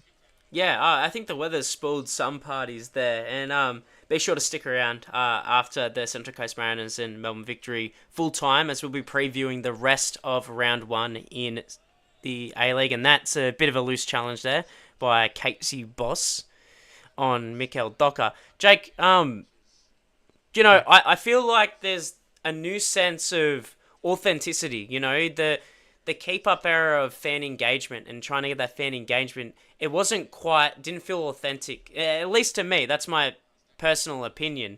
I think that with this sort of promotional material that's come out this season, the reason why it's so good and fans have had such an affinity with it is that it's not trying to make the A-League any more than what it is, which is a football league with Australian players has a chance, goes in from Melbourne Victory, Bruno Fornaroli, and it was wide. just wide. He's just, I'll tell you what, on Bruno, I guess we're here to live react to things as well as have our general chit chat. Given the competition that they're going to be having with Virgos, I'll be very, very keen close. to see if. That's a good effort. Sorry to interject. No. I mean, it's just obviously like he needs to find his feet in a situation like this where he's missed the penalty. He needs to sort of get his head back into the game. But the long term argument here, the long term conversation is this a season where he could potentially be like dethroned from his position with Virgos, depending on the system that Kisnorbo wants to kind of set up for Victory. I think it's a very, very interesting storyline that we didn't necessarily see coming. But one that kind of made more and more sense as time went on, and more was revealed about the system that Kisnorbo wants to play. Well, absolutely. And yeah, definitely. It doesn't really count as a peak A-League moment, but he certainly has one of my favourite ever sort of post-match speeches when you're winning a cup. I think we all remember the moment at Melbourne City. Yes, it's profoundly lit, and it's why I thoroughly enjoyed it. As the play sort of, the Melbourne Victory passing around the back here, we'll go back to that chat, Jake. Just back on, talking about the promotional materials, do you think that I think that the league is trying to, it's being sort of true to itself. It's recognising its place in the landscape of Australian sport and also world football. And it's put that on a platter, and that's why people have such a positive reaction to it. As a chance goes in, again, I think that... Mashash there. Zizou. But what do you think about that? Yeah. I'm gonna specifically reference the video that they did with Eli. Is it Mengen or Mengen, right? Mengen, yeah. Mengen, right. I thought it was Engem, but I'm thinking of the female. I think she's Norwegian, Engen from for Barcelona. Very random, but anyways, Eli Mengen is a goat, and he is very beloved by the Australian football landscape. So I think first and foremost, picking him to do that video was genius. Like, they did very, very well there. Like, everyone loved it. I haven't seen one negative comment about how he did it, and the selection there. So that sort of proves first and foremost. It wasn't just like Eli. We love Eli. Shout out Eli. He's probably the best I've seen in terms of football media, especially in the last 20 years. Like he's doing some incredible stuff, but the backroom does, like, obviously, there was a lot of hands in putting that video package together, and it just, like, it was every single moment that people discuss. I mean, we were discussing moments earlier in this stream, and it was all in one nice, neat video package. And that's one way to get your fan base and even a casual fan base interested. It's not to talk about, oh, who's been here, who's come here, who's left, all that sort of stuff. It's to talk about what's the most important thing and what draws people in. It's the football and the stories that just ripple out from the football. One thing I was going to further get to, because obviously obviously don't want to make it all about Eli's performance, but I think the thing that I really liked about how they made it instead of the script writing was the use of, I believe, our. It's like it's our goals, our moments, our. You know what I mean? So that's sort of what you were saying, where it's like it's not necessarily trying to make the league something it's not or something they want it to be. It's making the league about what it actually is. It's ours. You know what I mean? Yeah, At the end of the day, it's not the Premier League. It's the A-League. It's our domestic league. You know what it is? Owning that, It's pride. It's pride. I think it's a big realizing that's social really thing as important. well, though. Like it's all well and good being like Liverpool fans, but like that you and your mates who you watch those games with, why don't you go down to your local stadium, have a beer or two, and make it bigger? And then you kind of see that's where the appeal of it comes in, right? Like it is ours. It is a product that you can tangibly touch and feel. And I think it is definitely touching on something that like is a way the A-League can market itself going forward. Is just like we know what it is, but that doesn't mean you can't have fun, and that doesn't mean you can't enjoy it. You know what I mean? Well, I think that the A-League is the greatest league on earth because it is the funnest league on earth. I have never had more fun than an A-League match, and I can say that. I'm pretty sure you guys can both speak to it. As the Central Coast are able to get down the left-hand side here, we'll just let this play out, and it's pretty decent defending there. I think that was Brendan Hamill stepping in. Yeah. It's awesome stuff there. Matt, I was going to bring this up. Frontpagefootball.net, obviously that's where you can check out all of our articles. You wrote an interesting article previewing or sort of going a deep dive on Perth in season 24-25.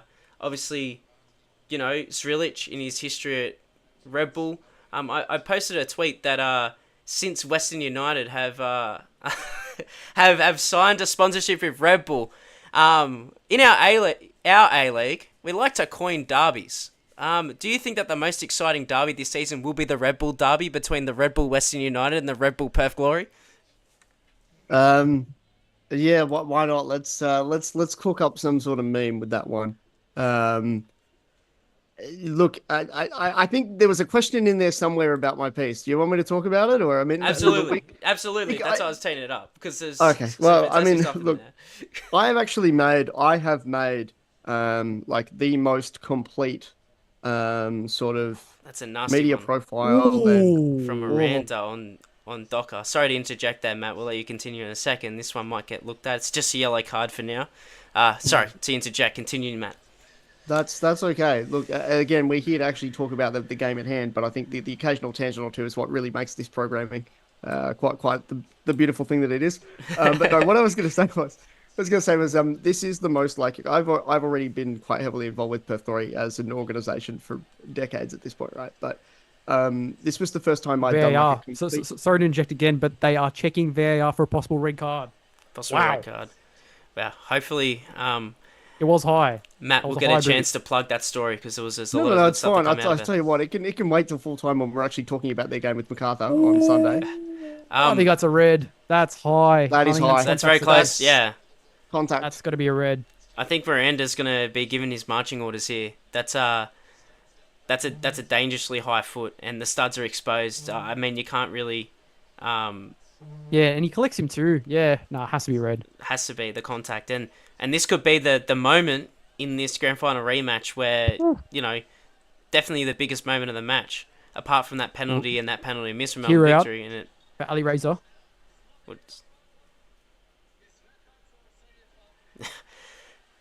And it's a red card for Roderick Miranda. He's been sent to an early bath for that high foot. A little bit incidental. Who gets the captain's armband? That's a good question. I thought maybe Teague. That's my shout. Maybe Ryan Teague. Fornaroli will talk taking on seniority, but I would give it to Teague. I like it. I think he leads by example, that sort of stuff. Probably Hamill as well. Ryan Teague Syria. was part of that Joey's generation that made the round of 16 at the World Cup in Brazil. Yes.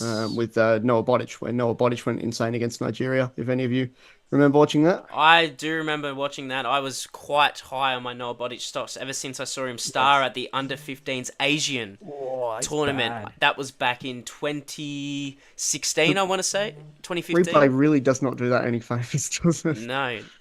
Far out. Yeah, I love Alireza Fagani on the mic. Like, he doesn't even go, decision over, he doesn't use the official terms. He's just like, VR check, red card 21. Just get on with it. I reckon that's a linguistics thing, though. Obviously, English is I love not his it. first language. But, yeah, vibes. Now that And they're also, mic'd up, we're going to get some peak ref moments this season as well. Surely. Oh my! yeah, well, that's it. That's it. No, I mean, like, if we could see memes similar to what they had in the MLS with there was that one decision that was called and everyone was going nuts over it because it just sounded like so foreign. It was literally something out of an NFL game. But Fagani, like, I just can't believe with his resume that he's decided to settle in the A League of all places because he still goes and does a lot of stuff with the AFC as well. He's one of I think it was highlighted on Twitter when they released all the reffing staff and the officials for this season. I think it was released today, and the comments were positive, saying that the A League quite possibly has the best collection of refs. Of course, legendary referee Glenn Moss is now the head of Football Australia's develop. I think it was John Moss, not Glenn Moss. John Moss, not Glenn Moss. He's another legend of New Zealand football, but that's a different guy. Joyous blunder there, but yes, that's a decent shout considering where some of the refs have gone on in their careers, and Josh Rawlins on for Victory. Really keen to see Josh. Being a WA product, he got his breakout under Richard Garcia, and I think it was the only like really solid thing that people sort of recognised was a decent contribution from the Garcia era at Glory. His introduction went to the Eredivisie. Hey? And there's a shout for penalty. Ooh. The play continues for now. Maybe VAR will come back and have a look at that. Yeah, it didn't seem like there was a lot of protest there. No, not a lot of protest from the Mariners players. Absolutely nailed that, Matt. I think that post sort of grand final, it was a pretty decent hangover. But the emergence of Josh Rawlins was definitely one of the high spots of that post 2020 GF. Yeah. But also he went to the Eredivisie, and by all means, I think he actually did okay. But the level was just that high. He had to go above and beyond, and I don't think he had that level in him. So if he can actually kick into a Victory team that most people expect to comfortably be top 4, then I'm full power to the guy. So can just see if he can contribute tonight. Yeah, I believe he was playing. Was it in the? It was in the underage team of Utrecht. Yeah. In their Zhong side, which I think they were playing second tier at the time. Ørsted Divis. Yes, Ørsted Divis. Where a lot of Australians have actually spent a good deal of time over the last, especially young Australians. Segasiv's just finished up his season off on loan, and he's coming back to Sydney FC this season, which I think that's one player that hasn't really been talked about a lot. I think Petter brought it up in the last Front Page Football podcast. Shout out Petter Petrov. That was an excellent one. You can check that out on Spotify. We'll just let this one pay out. Ryan Teague, I'm in charge of the corner. A few big bodies to aim for. He looks so weird with his big woofy hair that he used to have when he was a teenager. He sort of looks younger now than he did before. Like just with the slick that he looks like he's a little bit cleaner, like a cleaner look. Yeah, sort of had when he was younger before he came back to Victory and all that sort of stuff. Like sort of a rustic. I don't know how else to describe it. Like a rustic look. Rusty. I don't know. Does that make sense? It makes sense now. He's sort of got like the slick back style now, very classy sort of midfielder, likes to keep the ball moving. It's honestly a big thing in football. How you look is how you play. So I support the move. How you look is how you play. So Tommy, Ruben Zankovic nailed it. That's what he did. Absolutely, exactly. He's normal as well. If you two were footballers, what footballing superstitions would you have? I already sort of have one. I always put on my right boot first, even though I'm left-footed. Just sort of weird. I just always did that, and that was how I just stuck with it very strangely. So that's mine. Phew. Superstition. I don't have many superstitions. I do have a checklist though every match. When I turn out for the All Age Nines of AC United. Shout out to the All Age Nines of AC United, best club in Western Sydney. I got 3 things I've got to do. Usually I predominantly play in the defence, either in central or fullback. And the 3 things I have to do before getting off the pitch, and I'm not happy if I don't, and usually the rest of the week is horrible if these things don't occur, is I have to take a run from centre back, take contact, very needless contact, go down like a striker, clutching whatever body part I can reach. Bit of a move here for the Mariners. Not Yeah, just going out there, petering out. And And Sabatino. you're coming on for the Mariners. Is this his? This is his A-League debut. Yeah, I want to say so. Yeah. So Yeah, congratulations. like I'm trying to man. remember. Come Obviously, up. Tom Western United.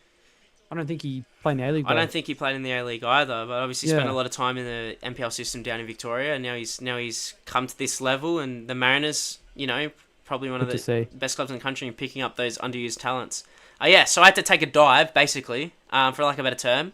I had to almost commit a war crime on the pitch by look, hurting someone, to say the least. And the next thing I have to do is play a delicious long ball. And if I do all 3 things, my week for 7 days, it's bliss. It's like it's a superstition, but it's not like a pre-game I'm going to play good, as Jing Reese has also come on for Bruno Is Fornaroli. that Virgos? Oh, Virgos on for Bruno Fornaroli. Well, Excuse me. both, And- both, and both. Jing So Reese has it's, come yeah. on Reese will play left wing. for Zinedine Piscopo, I think. Mashach. No, Zinedine Mashach. Mashach has been given his margin. Maybe Reno Piscopo to move into the central. No. Oh, yes. So, yeah, Piscopo off for Rawlins. And yes. They have to change up the way they The attack summer. now. Victory, but I think they'll probably sit back a little bit more. Victory, hold in, They make might- sure they don't lose. They might be happy with a draw, given the predominance, but I Absolutely. feel like with their changes, they're still putting players on there to win the match, because Virgos is pretty pacey. Obviously, Jim Reese is rapid. So I think that and Velupale as well, is a very quick player, can dribble at speed. So maybe, putting those Well, yeah, you definitely be counter attack. That's their approach Yeah. now. Sort of get on some speedy players. Yeah, try and catch get him in behind. transition as As- he gets a bit of treatment here. These games always like to cook a little bit as the time kind of delays on and on while it stays a stalemate. So I honestly, I hope that we get just something to really set the tone in these last kind of 10 or 15, coming on, 20 minutes now. Well, yeah, it hasn't exactly been a classic that we'll remember for the next 20-year anniversary, the 40-year anniversary of our Liga, but, certainly some talking points. Obviously, Victory coming in, I had him as red-hot favourites, not really reaching the heights that maybe people expected to him, given the stature of their players, and then the red card, sort of compounds on that, with the Central Coast Mariners still being extremely well managed, apart from giving away that penalty at the end of the first half at home. See, but before you get me to talk about my my article on Perth, I thought a bit of a table prediction might be a nice little Yes, touch up for us to talk about. Because obvious. what I did with my specific table prediction, I don't know if you guys really bothered with them. I think it's fair to say that with the A-League, with it being a capped league in the way that it is, you kind of always have to just kind of seed the teams into, like, will they be good, will they be bad, will they be okay kind of thing, and just kind of go from there. So I've made I think 4 or 5 different groupings of teams. Just gonna let this play out. Yeah, See what's absolutely. going on. We'll be previewing, of course. Stay tuned after the full-time whistle. We'll do a quick review of this game, and we'll get all our rest of round 1 predictions and some previews for the rest of the season. As There you Alu, go. Whoa. Ooh. Oh, great recovery. it was an excellent defense. That was Alu Valadon. Qual who was able to get in behind, and Valadon. Yeah, you're right. That was an excellent, scrappy defense there from the young man. It's good to see. Pretty seamless. It was pretty it's- seamless as well, the whole thing. Yeah, absolutely. He didn't look like he didn't panic. He got his body in the right position. Look at he just like instinctually Ooh. gets on the inside of Yeah, Alu well Cole there and able to just nick it away in the nick of time. That's some excellent defending. Yeah, Really. but it's a little bit of inexperience there. Obviously, the first part there, Casey Boss sort of misjudging the header a little bit Some there. corners swung in by the Mariners That's and going to happen in Victory this season. At least flicked, early doors. flicked over A the couple of back youngsters are trying post. to blood in. And Moraga's getting down the left hand side. It'll be repeat corners for the Central Coast Mariners. They build a bit of pressure here. Yeah, as I was saying, stay tuned. After the full time whistle, we'll be reviewing this match, all the rest of the round one action, and we will get some table predictions from Jake Holub, Matt Olsen, and myself, and maybe start a few arguments. I love arguing. It's my favourite thing to do. It's bound to happen. You get people who care this much about sport in chat talking about sport. Yeah, there'll be opinions. There'll be animosity. Well, valuable opinions. Let's just say that. Always constructive when there's some front page football contributors live on a podcast, or in this case, on a live broadcast on FPF TV. I would say this is officially probably episode 1. I think maybe the Socceroos versus Japan, bit of an episode 0, almost like a pilot we submitted to the to the producers, to the TV network before, and now we're live. Now we're fully functional. We've got a little bit of fanfare behind us, so thank you very much for joining us for probably our official episode 1. Got Matt Olsen here and Jake Holub as the away Victory fans highlighted. Trying to make the most of their numbers tonight. Yeah, Yeah. always such good support though, especially with the weather being the way it is, and it's an effort. It is a commitment to come from Melbourne to especially areas that are outside of Sydney as well. I think it's always pretty cool. Yeah, very passionate supporter base, and they'll certainly be. They might be happy with a draw, and they'd be ecstatic if Victory can maybe nab something, in the last 20 minutes. I think Bailey Brantman might be, Bailey Brantman there, getting ready to come on. 19-year-old. There's quite a bit of history though. To your point there, Jack, about the bit of drama that's happened in this particular fixture. When it's hosted at Gosford. There has been actually some very famous moments of years gone by. The Matt Simon free kick. I think Victory were leading that game 2-0 from memory. Yes. They just it's a funny one. Look, there's been some bad times in the coast, but plenty of good times as well. Just reflecting on the 20 years of this league. I know you guys were talking about Richard Peel when he came on the screen earlier, right?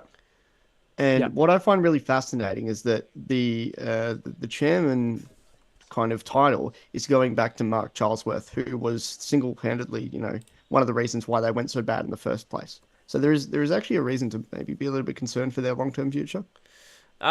Definitely a narrative that's going to play out during this season. The team, like I said, I don't necessarily think they'll be horrible. I think they'll still make finals and make finals comfortably, but I don't see the Mariners being as dominating as they have been in the last couple of seasons. I think that Richard Peel, there's a little bit of discourse on Twitter about his effect on the club and how.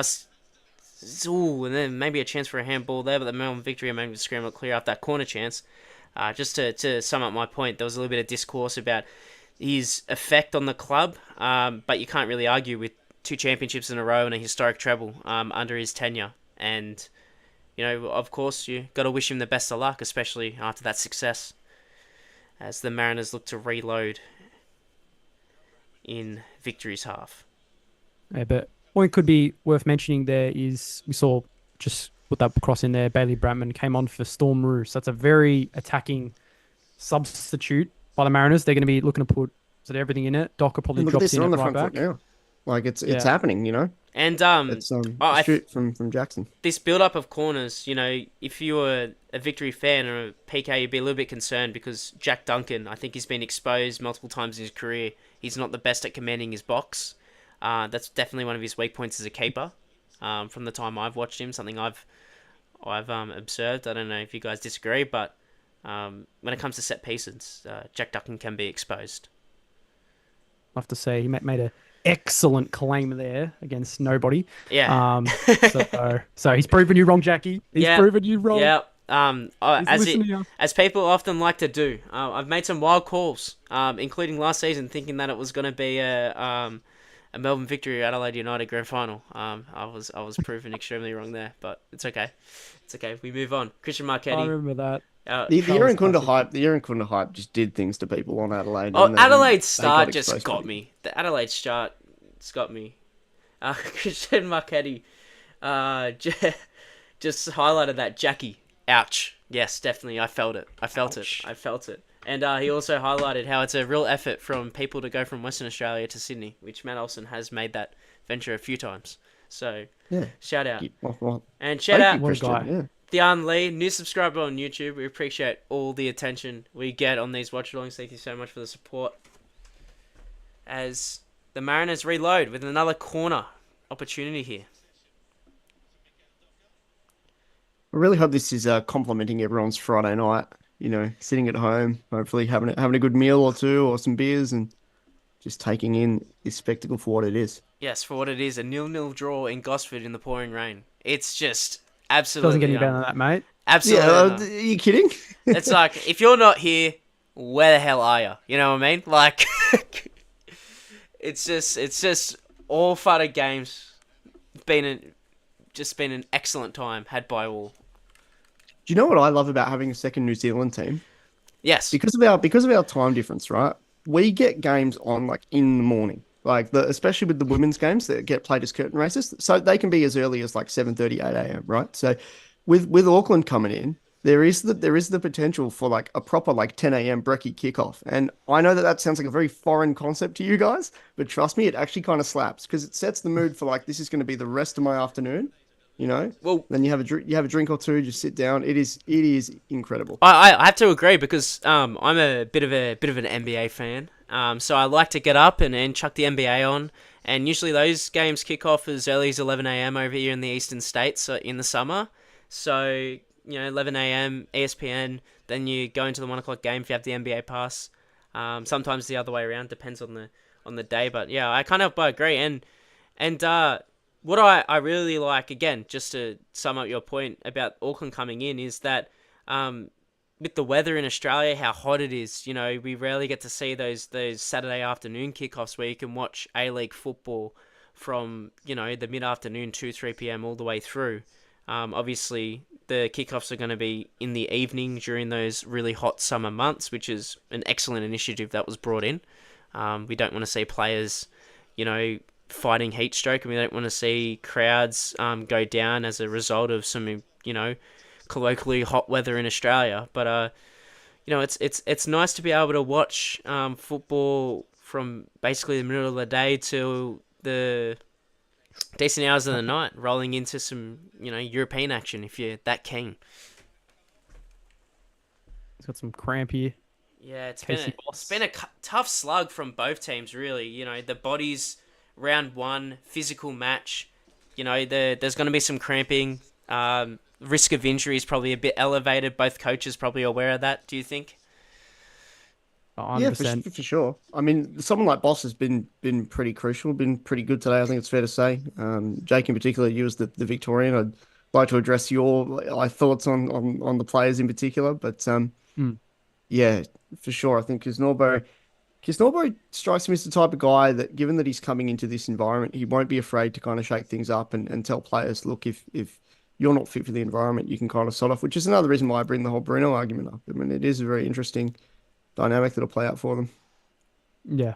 No, and I've sort of from what I've heard from in around the group and whatnot, yeah, I think it's very much like that. He's very quickly sort of established the way he wants to play. Like, this is the way I want to play. This is my standards, training, whatever it is. Ball comes If you in don't fit that, the I'm middle. not going to play you.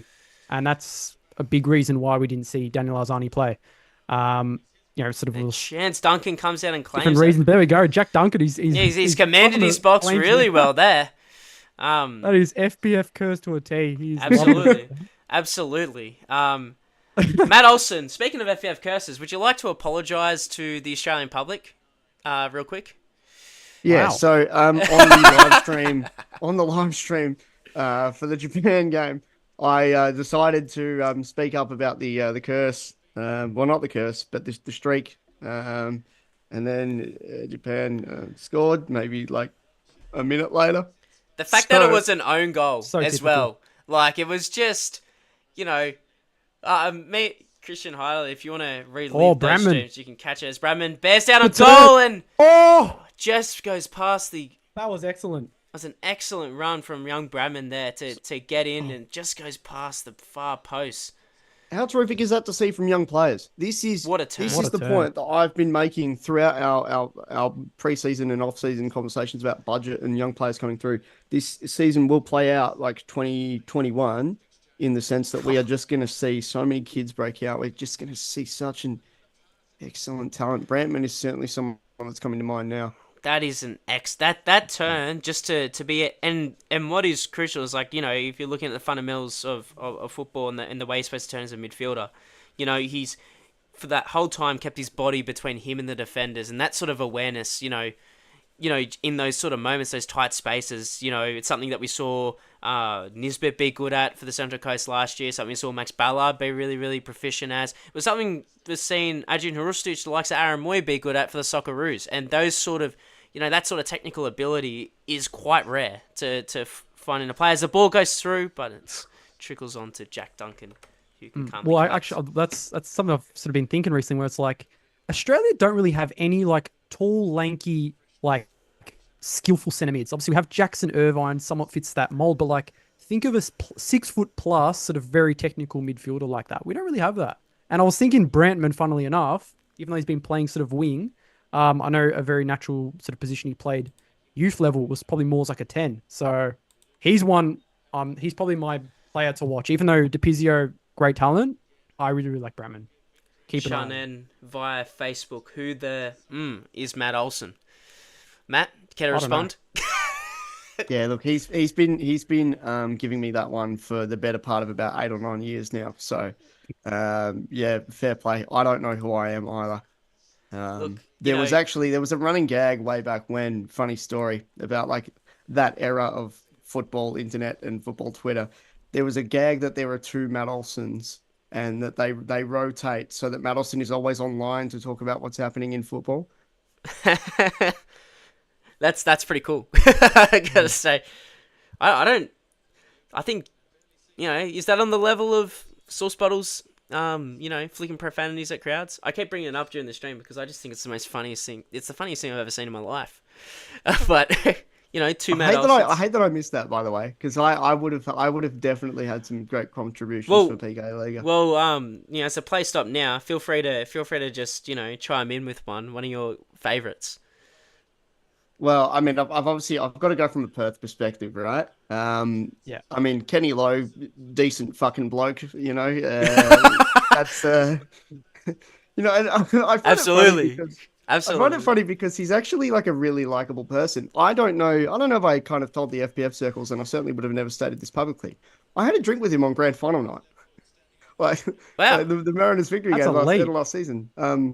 Me and a bunch of people from Glory were at like a pub in the city watching the game, and Kenny Lowe was there with some of his mates, and I was wearing a Mariners scarf, and he comes over and is like, "Oh, congratulations, mate! Mariners won the league." I'm like, I am not a Mariners person, but just here to enjoy the grand final. And yeah, I wish I kind of got a photo with him and stuff, but also you don't want to, someone's just there being with their friends, you don't want to kind of get in their space and do that kind of thing, but. Yeah, I mean, it's funny because Kenny Lowe's legacy is actually like overwhelmingly positive, and it was just like that one little like issue that he had towards the back end where he kind of lost his way. His run had just kind of come to an end, and then he has that moment. It was very, very memeable at the time. So yeah. Christian Marchetti again. He's just like loving this stream. Obviously, he approves of FPF TV as a product. Our fearless leader, Eastern Europe, Matt Olsen. Wait, what? And Sharnan with a kind message to Matt. Keep up the good work, mate.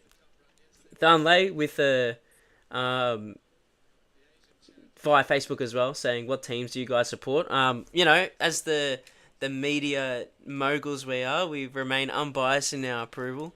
However, I do think that Newcastle's the best city on this bloody planet, and you can complete the rest. And there's a Melbourne's best. chance for a handball, maybe? Have to take that back. So many KG moments like that tonight. It's really been. It's gonna be something just a little bit shithousery, isn't it? To cap off this historic night, As a Well, bullwhip I'd rather team. see a result for sure. Oh, absolutely. Yeah. As the great Carvet likes to say, most definitely. gotta Our bring out. glorious leader, Carl. Oh, wow. Hey, Neems. Debut, 16. Wow. Wow, quite a That's ballsy. statement. Well, The big moments. Mark Jackson likes to Back blood in him Wednesday. young. He does, and Ryan Emerson, wow, giving the G up to the Central Coast Mariners support Loving it. on his way off. You love to see it. Obviously, his performance in the grand final was probably got him halfway to a legendary status at the club last season. And let's his, say that. his comments in the presser afterwards, his comments about Australian football, the quality of what it was like, the ability to play in Asia. I mean, someone that was just so complimentary of the product and someone who really, really buys into the meaning of it all. So yeah, Ryan Edmondson is a top guy. But hey, names, what a star this guy could be. Very, very excited to see if he Yeah. can maybe produce something special to win the game for the Mariners. Yeah, did you guys see the goal he scored? I think it was in preseason in Sydney FC. Yeah, I yeah. haven't seen that. Yeah, if you haven't Footage. seen, it's just, probably want to say 20, 30 yards out, just curls at top corner. Beautiful strike. Like 16 years old, sort of doing that against, Sydney FC, probably one of the favourites to win the league this season. That's no mean feat. So, one to keep an eye on. He's a good player for the Joeys. I will certainly have to keep my ear out and Versus Wellington, I think we've had Christian. Was it versus Wellington? I swear it was. I feel like I remember it was might have in to Sydney. might have to. Might have to double check that actually, but yeah. But even against Wellington, my against my Lord Chiefy, that's it's a no mean feat either. Absolutely. And Sharnan, via Facebook again, 16-year-old coming on. That's incredible. Youngest CCM debutant ever. We might have to defer that to the Stato himself, Andrew Howe. Yeah, If we can get onto him via yeah. Twitter, but I didn't hear anything in broadcast about it. At least I sort of only have one ear, and I'm sort of doing this too, so I might have missed it. But yeah, that was interesting. I think it was a sub for Victory. looks No. like the 11. Oh, I think it's the Brazilian. Ah, Santos. and of course, being an aficionado of obscure football leagues, our boy Jake Holub knows so much about the Cypriot League, don't you? Please, my favorite- enlighten my us. favorite league. No, Actually, mate, second the favorite league. Maltese. Yeah, Maltese Maltese League. League. Maltese League, baby. Don't you forget it. Shout out Trent Um, Bahaja, made his debut for Malta during the week. Shout out. Who would have thought? Trent Bahaja, Nations League football, Trevor Hudger in UEFA. the Nations League, incredible. That Absolutely. is something. What a story. It's something to behold as goes along from the Central Coast Mariners. Interesting to see how he plays. Like we were just joking about it then, but is a bit of a relatively unknown. I don't tune into the Cypriot League very often. Not like Jake Holub, who stays up all night for the Cypriot League and the Maltese League. But interesting to see if Santos is going to come on. It's going to be Nishan Felipe to come off for him. And we'll get an idea of if he's a decent player or if, to quote Archie Thompson, is just an Uber driver. But yeah, I'd give credit to Christian. Actually, was against Wellington. Damn it, disappointed with that one. Right. Well, he's not here, so sucked in. Exactly. I guess. Stuff him. Yeah, who cares? But 89th minute now. Wowie. Victory could hold on here. Wow. It's just But is so that going to very be the curse? so very fitting. Two of the genuinely most exciting teams last season, or maybe not as exciting. Melbourne Victory. Eames, Oh, there's a good chance. Oh, the two youngsters linking up. There. That was Brantman excellent. link with the strike. It looked great off the boot, didn't it? It had a nice shape to it. Just going past the far post. Decent chance. Decent opportunity for the Mariners there. What was Jack Duncan gesturing there? What was it? Did you guys see Jack Duncan gestured something? Oh no, I missed that. No, I was busy watching there. Christian Marchetti, thanks, champ. Wow, of course he's gone there. That's poor. Just used to it now. I'm not even going to respond to it. The I'm abuse. above that. You won't stoop that above low. You won't stoop that low. We still have there might be a reprise, maybe a reprisal midweek 6 on the minutes. podcast. 6 minutes of 6 added minutes time. added. Wow, it's a lot of time. We shall see as the Mariners mount an attack here. Teams again. I like he's looking to push forward both times he's had the ball there. Already looking forward, which I guess is something you can get from youngsters sometimes. Like there again. Bit of space Turn down the straight right hand forward. side. Decent Docker, ball good in. ball. And Bramman a again on that chance left on the peg. Bramman on that left Trying peg. again. It's good to see that sort of confidence in the young man. Obviously, it hasn't panned out, in those two efforts, but it's a nice little area he's finding himself in, just on the edge of the box there, and Yeah, I don't mind that. And yeah, I don't know if you guys saw it, but for the Mariners Academy, I think it was against MacArthur. Maybe it was in a playoff game. I can't exactly remember, but scored an audacious chip, sort of in that sort of area on the edge of the box. Just chipped it over the keeper. So Bramman is a very, very technical player, very confident like that. Very good player. absolutely. Via Twitter, I just want to highlight a tweet Petr Petrov. Still early days, but Casey Boss reminding him of another member of the Boss family, plays in Antwerp at the moment. Antwerp? Not No, quite. Westerlo. Yes, got it. He's got it. Westerlo. Oh, wait, no, he says a certain Socceroos left back playing in the province of Antwerp. Is Westerlo in the province of Antwerp? Because I do not know my No Belgian clue. regions. If there's anyone to ask, it's definitely Petr Petrov. He Listen, knows exactly listen. what's happening at all There is a way times. to tell because you have your French-speaking provinces and your Dutch-speaking provinces, and I would dare say that they both lend themselves to being French-speaking provinces. So Look, they got good beer, so they're all right in Some my ball books. So, that's just my opinion. I don't know anything Give much approval. about the Belgian culture, unfortunately. I'll have to read a couple of books or maybe just get a passport at some point. Anyway, back to the football. Belgium chat. Love it. Belgian chat. We are Belgian stands. Hashtag Belgian FPF.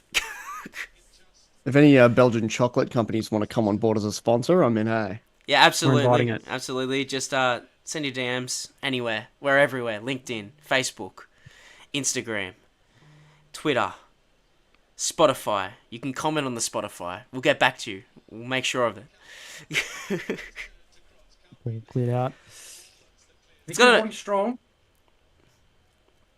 this is actually going to have to take some pretty epic heroics from either side. I'm really starting to get worried about this now. Yeah, I don't know that we're going to see the result we want. No, and there's a foul there on Santos. Santos there, earning it.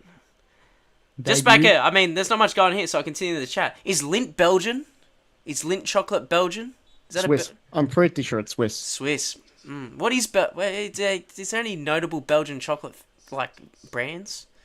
I don't know. I'm a bit of a Cadbury guy, to be honest, but that's because I'm basic. Yes. Same. Let me consult Dr. Google. Yeah, there's a really efficient way to find these things out, and it's just through this True. wonderful mode of transporting information that we're currently on, called the internet. And see Christian there. Threads. You forgot to shout out Threads, Jack. The most Shout- important platform. Oh, Threads. Yes. How dare because you? I think I've been on Threads at least once. By accident. You know when all that matters, mate. Instagram, you're scrolling through your feed and they've just got someone's threads or like a random threads and you accidentally click on it and it opens threads and you're just like, what the hell? Get me off this app. Why? Yeah, look. The launch hasn't probably gone as they'd hoped, Threads, but Looks get around. Look, Zucks, 2 out of 3 ain't bad, mate. 2 out of 3 ain't bad, right? That's it. As the match... X is getting worse and worse. But anyways. Yeah, we might... Oh, I'll tell you what. The most common Belgian chocolate sold in Australia. This is already getting pretty niche.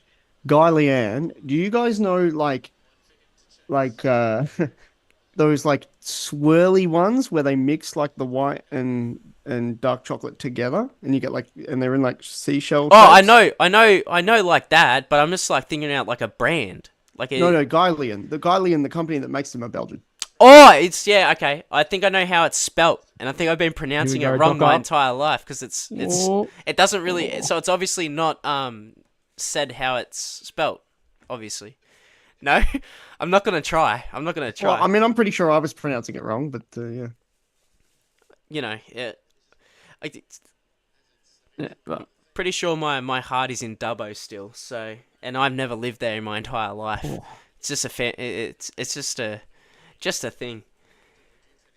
As we head into the last minute or thereabouts of this one, you lock know, in last minute.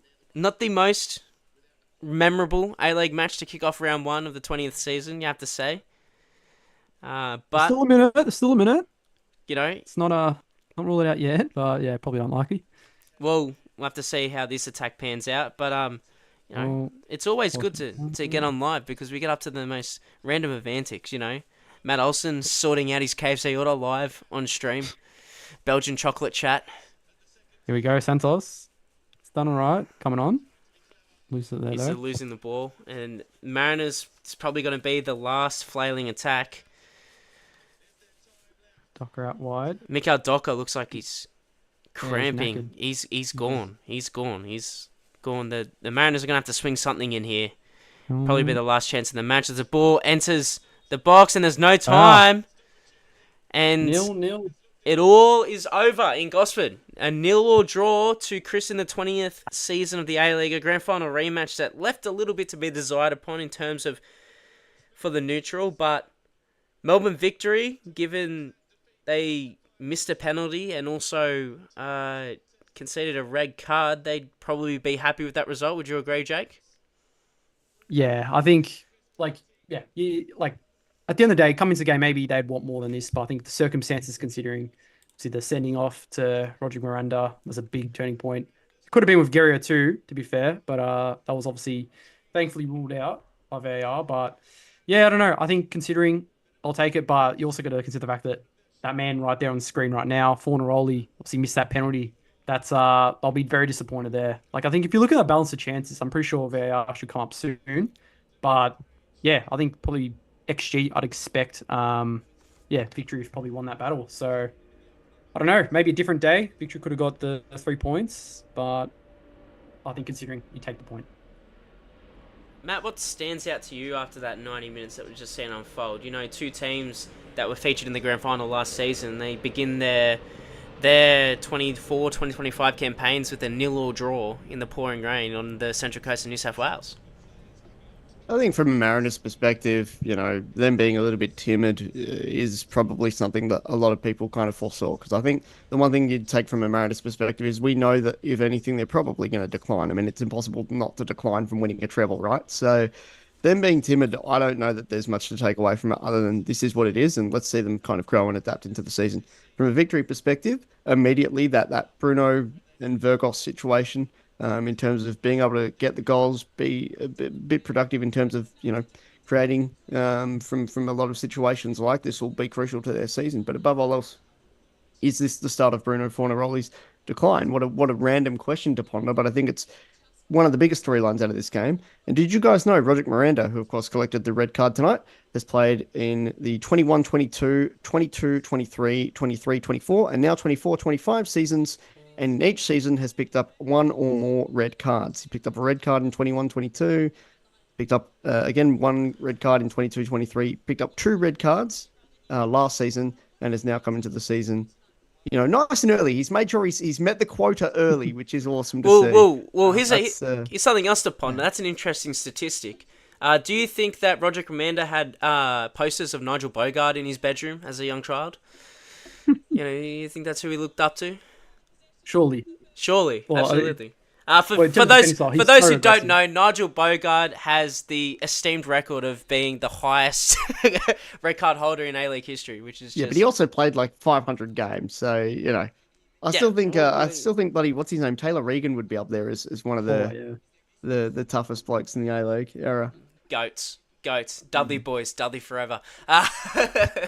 Is he really? Yeah, both of them, coming around those parts. Interesting enough. Let's move on. God's country builds him well, Jack. Yes, exactly. Emily Van Egmond, another Dudley Jr. that's gone on to superstardom. Probably. At least she has some technique. Fuck me. Just straight. Like I'm throwing shots at Dudley. Jesus Christ! If you're Wait, two wait. Olympic sports Leave and my just shit leave my housing, suburban third tier football team in Newcastle alone. Thank you very much. All right, they got promoted to the second tier this season. All right, based on the table. All right, and to played be in fair, a wonderful grand considering that's final. pretty good. Let's move on from the zone Premier League. As John Twohill, who's also my father, as I mentioned before, confirms my point. Um, let's look at the rest Yep. of the round. Obviously, a big round.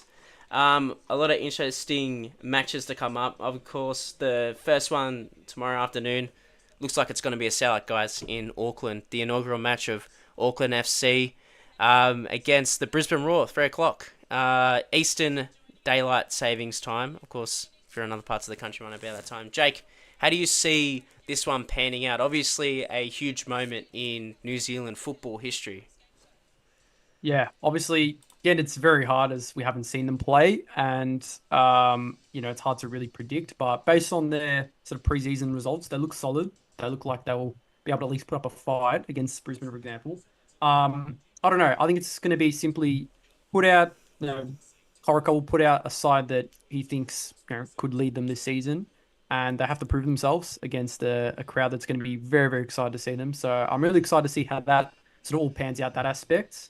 As for Brisbane, I don't know, traveling away from home, not probably the fondest on them this season. I feel like they'll probably be sort of a little bit below the table, sort of in those sort of bottom spots this season.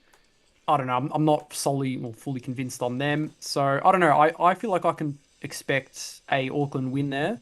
Again, very, very hard to say as I've literally never seen Auckland kick a ball as a team. I've seen the results, but I've not actually seen them play. So we have to see. But I don't know. I feel like we could see an Auckland win. I think that if they're going to win a game, that's the game they have to win. Like against Brisbane at home, you have to get points there. But yeah. Absolutely. And then, Matt, Ruben Zakovic entering his, second season with the Brisbane Roar, of course, coming in the midpoint of last season. So he's had a full preseason to prepare now. Someone you're familiar with his time at Perth Glory. How significant would the pressure be on him to perform the early stage of this season? And is there any expectation from a Brisbane Roar perspective on Ruben Zakovic and how he organises his team, especially against the newcomers tomorrow afternoon? Look, I think from a Brisbane perspective, their ceiling is probably far, far higher than anyone would like to really care to realize or admit. I think their kind of off-pitch ambition is just absurdly terrific. Again, something that's not really getting a lot of recognition is the fact that they've done these games overseas. That's just been completely ignored as something that's been really significant for the A-League landscape. They've got the steps in place to be able to succeed. Ruben is someone that, yeah, you're right. I did get to know very well, and I believe has a future in the game. But the fact of the matter is, I guess when you look at Brisbane, their squad has to just be considered as kind of a lower tier outfit. And on the pitch is probably the only area where they've not completed that package of what they can be to, bring a crowd back to Suncorp Stadium and really bring, those those days of Barcelona and all of that back. We want to see Brisbane Roar, even at their mediocre best, be a really fun team to watch. I can remember post Barcelona days where they were still, in the grand final in 2013 or 2014 against the Wanderers, and just seeing that era of the club play out where there was still a lot of heart to them, and they'd kind of moved on from that era. So I think full power to Brisbane as a club, but I just think that they're missing the goods on the pitch with the squad that they've assembled. Can I just, if you don't mind, Jack, I do want to bring it back to Auckland because I speak with a lot of people in New Zealand. And it's Absolutely. just an observation that I want to make. I think there's, firstly, with their goalkeeping in Alex Poston, I think everyone in the community agrees he probably is one of the best, if not the best, goalkeepers in the league at the moment. The controversy of how he got back to the club aside, I think that's really exciting. But the backline behind him, I really want to address this. Again, Sakai being immediately named captain of the club, I don't think people are familiar enough with his resume. Dude played 150 games for Marseille, was in Japan squad even as late as the World Cup in Qatar in 2022. Like, he is an absolute gem that if he were playing for a club on the Eastern Seaboard or even in Adelaide or a Perth, people would know that name and people would really care. But I think it just went completely under the radar because of everything else that's going on and because the squad's being assembled and Corica's coming back as a coach and all these other storylines. No one's really given Sakai his dues, but he will be a massive leader for that team and really set up the defense. Someone I want to point out that's going to be crucial to that backline as well is Nando Pineacre, someone who's like emerged into the All Whites team and someone that is finally getting his chance at a professional level. He joins, guys like Max Matter and Cam Howson, De Vries, a lot of these guys who they've already cracked it in parts of Europe. They've cracked it in the All Whites, but they've never actually had a run in the A League because there's only ever been that one professional team in New Zealand to give them an opportunity. And for me going into it, if these guys can bring their All Whites best to the blue and black, this team will be incredible. I think expectation on Auckland is kind of funny in that we all know they're going to be good, but we don't really know to what extent, and we don't know a lot of the intricacies with their players as well as we might be acquainted on some Australian teams. I think they'll win pretty comfortably tomorrow. To be honest, I think you can bank in a 2-0 or 3-1 type result. Also 20,000 people, yeah, 20,000 people at Mount Smart Stadium as well. Let's not get away from that. They've sold out Mount Smart, which is fucking incredible. Well, thereabouts. Yeah. Great ticket sales. I'm also going to tip Auckland FC to get up. I'm gonna maybe steer away from my 3-0 prediction. I'm gonna go with a comfortable 2-0. Sharp and steady. Jake, would you like to put in a prediction for this one? Yeah, I'm gonna go 2-1. I think. Yeah. I think it'll be a solid win. Just quickly. Yeah. We will get to the big match of the Saturday night, but quickly, of course, Newcastle Jets taking on Melbourne City. I'm hearing rumblings of a pretty decent crowd building in Newcastle's, one of their best probably season openers at McDonald Jones Stadiums for a good couple of years, so that's really promising to hear. Melbourne City, the away team there, will have something to prove. I think Aurelio Vidmar's, short stint, obviously coming for Rado Visage last season, is sort of going to get its full attention now after having a full off-season under his tenure. And, City always demands success. But let's talk about it. It's probably the most anticipated Sydney derby since the days of Del Piero and Shinji Ono. I don't think there's any doubt about that. It's Western Sydney Wanderers and Sydney FC. It's Juan Mata and Douglas Costa. It's one of the biggest games, again, in Australian sport currently going. I wanted to go to you first, Matt, because I think you have a really good idea in terms of, foreign signings that go right and foreign signings that go wrong. The Daniel Sturridge hype, there was about 18,000 at his first game and his debut game in Perth, and we all know how that ended up. You've got two, one's a certified legend in terms of Spanish football, and one, you can't really say he was any worse, played in a lot of good teams, played alongside Ronaldo, of course, winning trophies in everywhere he's gone. How do you see this one panning out? Firstly, I just think that it's actually funny in that you mentioned in terms of just the star power that the game that attracted 61,000 people to Olympic Park that still stands as the A-League record now.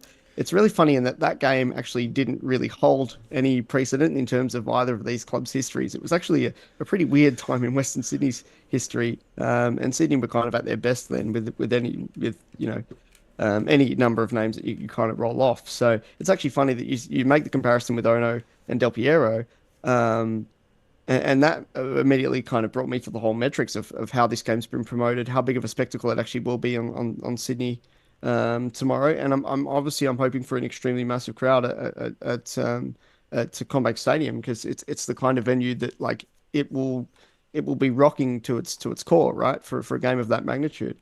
So really, really looking forward to it. And I think it's fair to say most people have these teams in kind of their top four, if not blatantly as the top two, which just really sets it up as a really, really exciting game for round one.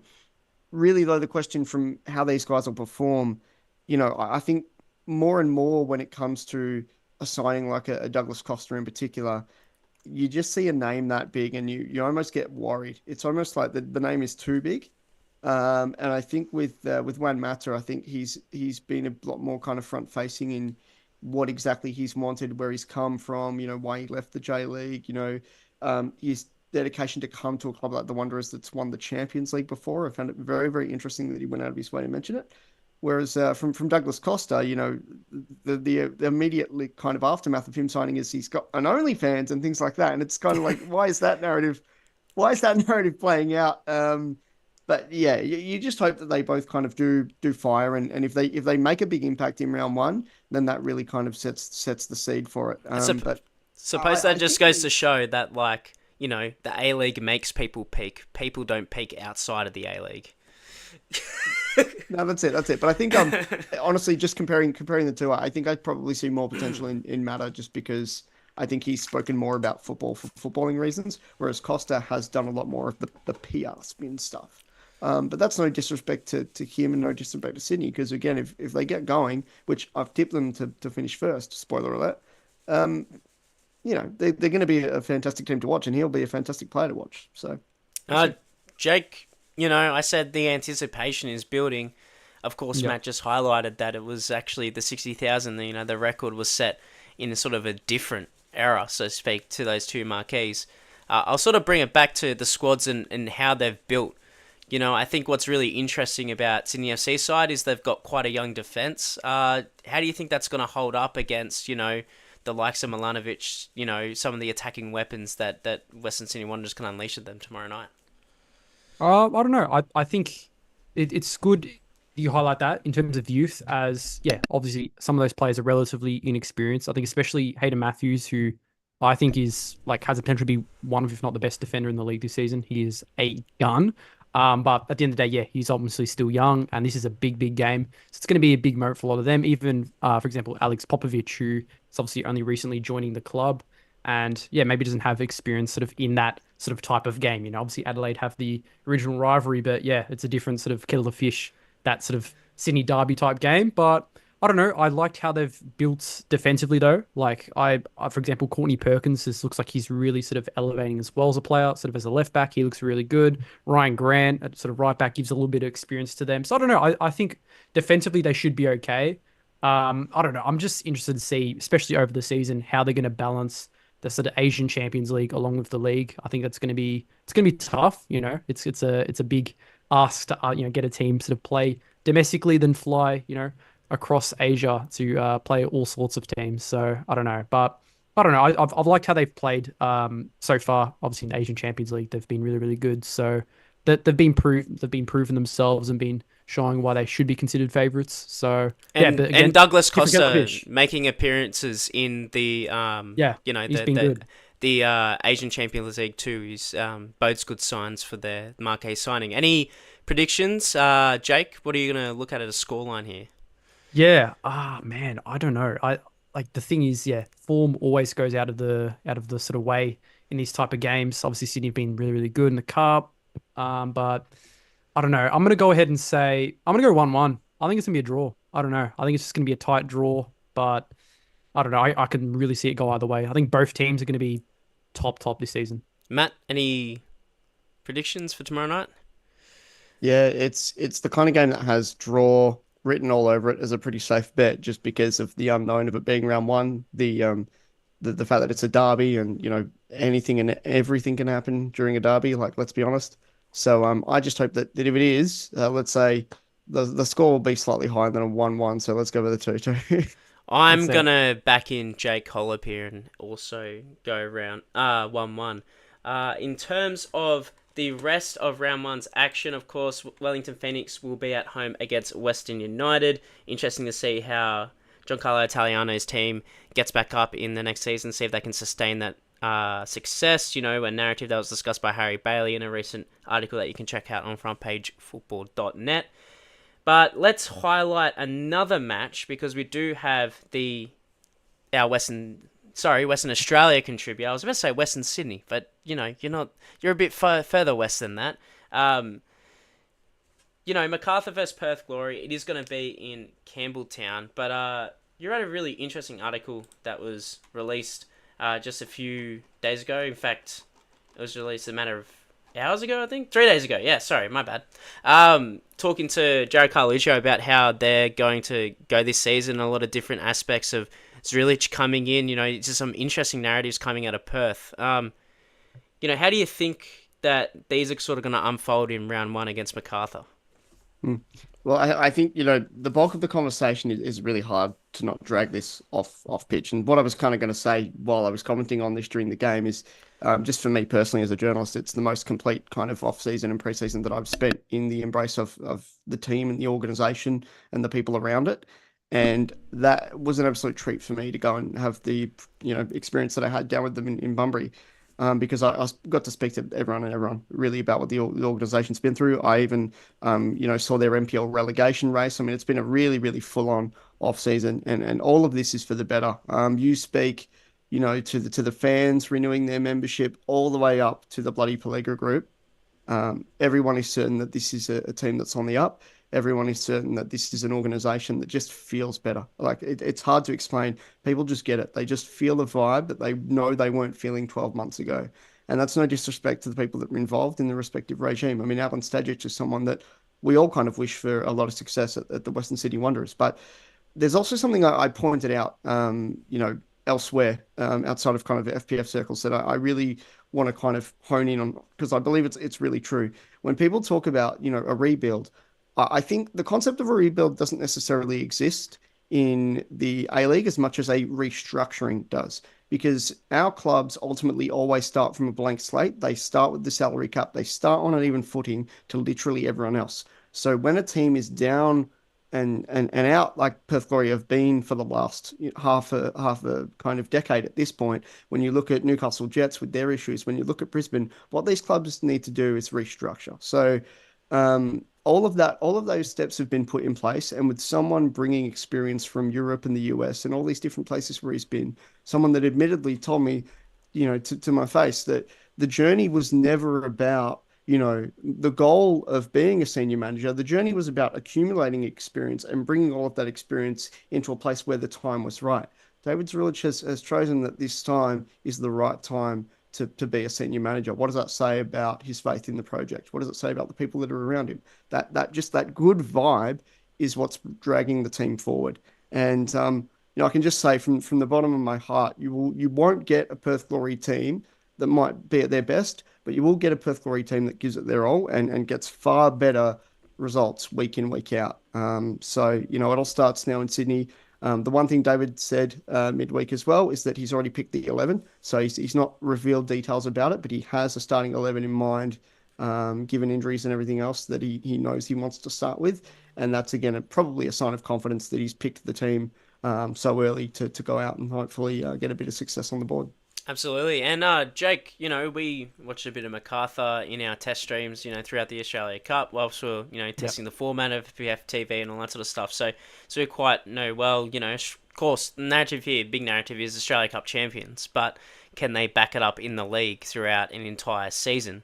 Coming up against Perth Glory, on paper, you could say it's a kind draw at home, but still, we're goal scoring and Adam Taggart that they have to keep out of the goal scoring marks, don't they? Have to keep him contained.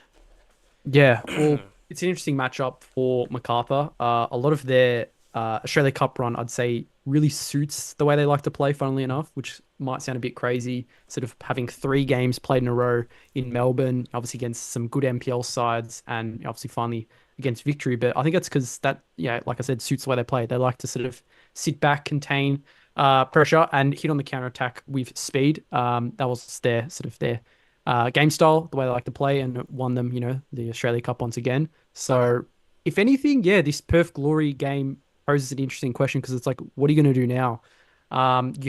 You're coming into this game and you're probably expected to probably go at the game, sort of control possession and, go for the win. You're at home against Perth Glory, it's a big travel for them. But, it's a bit like, that's not the way they like to play, generally speaking, in Stiovski. They like that defensive solidity. That's what won them the cup. And now they're going to have to break down probably a team that's going to be sitting a little deeper. That's something we haven't seen as much. I do think to be fair, they've got players obviously like Valeur Germain, even Danny De Silva, for example, returned to the club, Jake Coleman. They've got really good technical players that can work in that sort of system. So it'll be interesting to see how they'll go sort of in a different sort of style of play. But I don't know. I think Perth Glory honestly have a real chance to pick up some points because again, it's just like that's historically what MacArthur struggled with, like sort of coming against a team that are going to be doing what they do.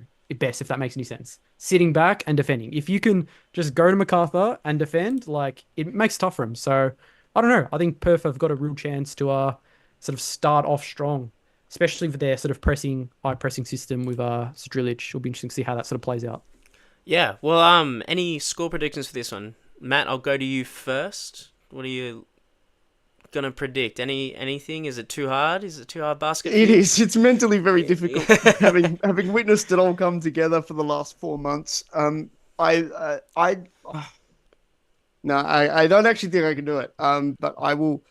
Look, I Come don't. on. Well, I don't want to discredit MacArthur as well because they are an excellent football team. They're a team that I've picked for the top six.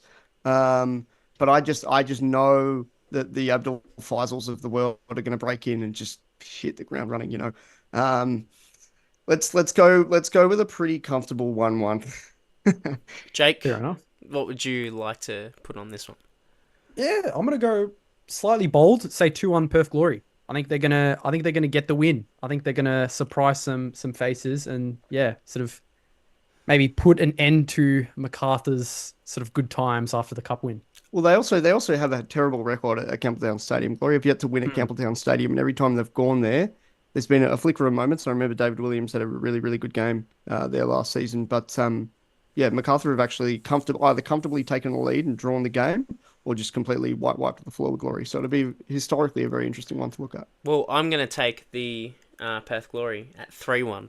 I'm a bit Wow. boisterous about Perth Glory's squad, and it's something that we're going to explore now. Now, I'm going to keep it to a time limit. We could sit here for hours and hours and talk about our predictions for the season, but here it is. All right, just sort of say the position of why you and what in one sentence. Try and sum up why you've put that team in that position. Why you think that that's where they belong. So let's go with Matt first, because Jake was on our massive A-League preview pod, which you can catch on the Front Page Football Spotify, Apple Music, wherever you get your podcasts, it's there. It's joined by special guest Petr Petrov, the tactico of soccer Twitter himself.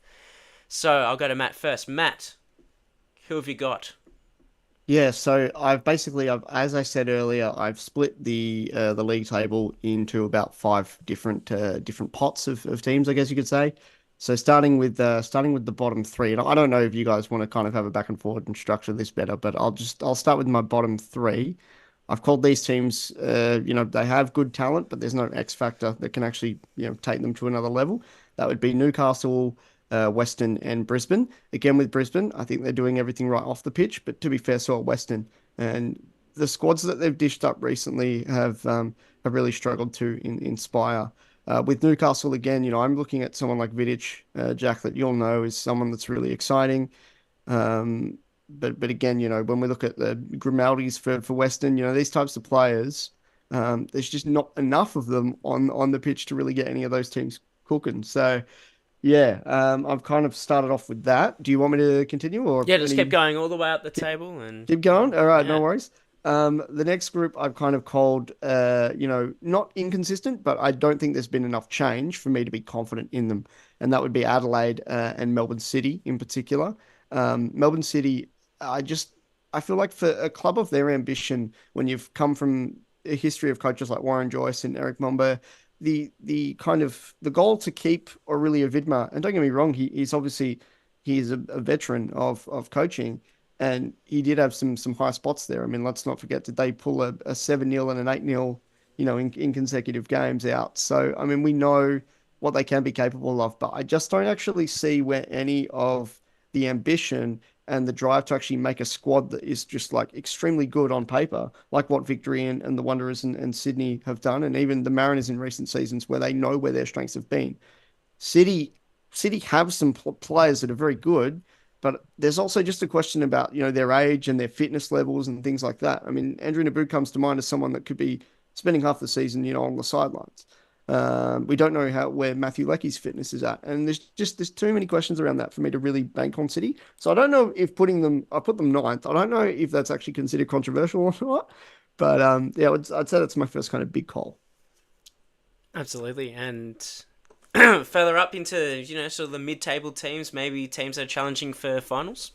Yep. So we've got MacArthur, who I've tipped at fifth. Again, there's enough structure there and enough belief in where the team can go, where they're going to have a lot of talent. I think a big X factor that I've picked out would be Mariniakolis. I think continuing on from his form at Melbourne City, I'm hoping someone like Stajovski can utilize him a little bit better and he can really come about. Further down though, I've got the Phoenix and Glory kind of on the verge of the six. I think what Glory have built, it's just a testament to everything off pitch that I was talking about earlier. I'm not really sure I need to elaborate further, but again, there is the thing with Glory that you get a really good blend of experience and youth as well. That'll come really in handy at times. The Phoenix as well, I've kind of put in that mold alongside Auckland. I think there's probably a bit too much to bank on with Auckland. Again, if those fringe All Whites don't get going, then it will be a bit of a messy one for them because it really is the backbone of their team.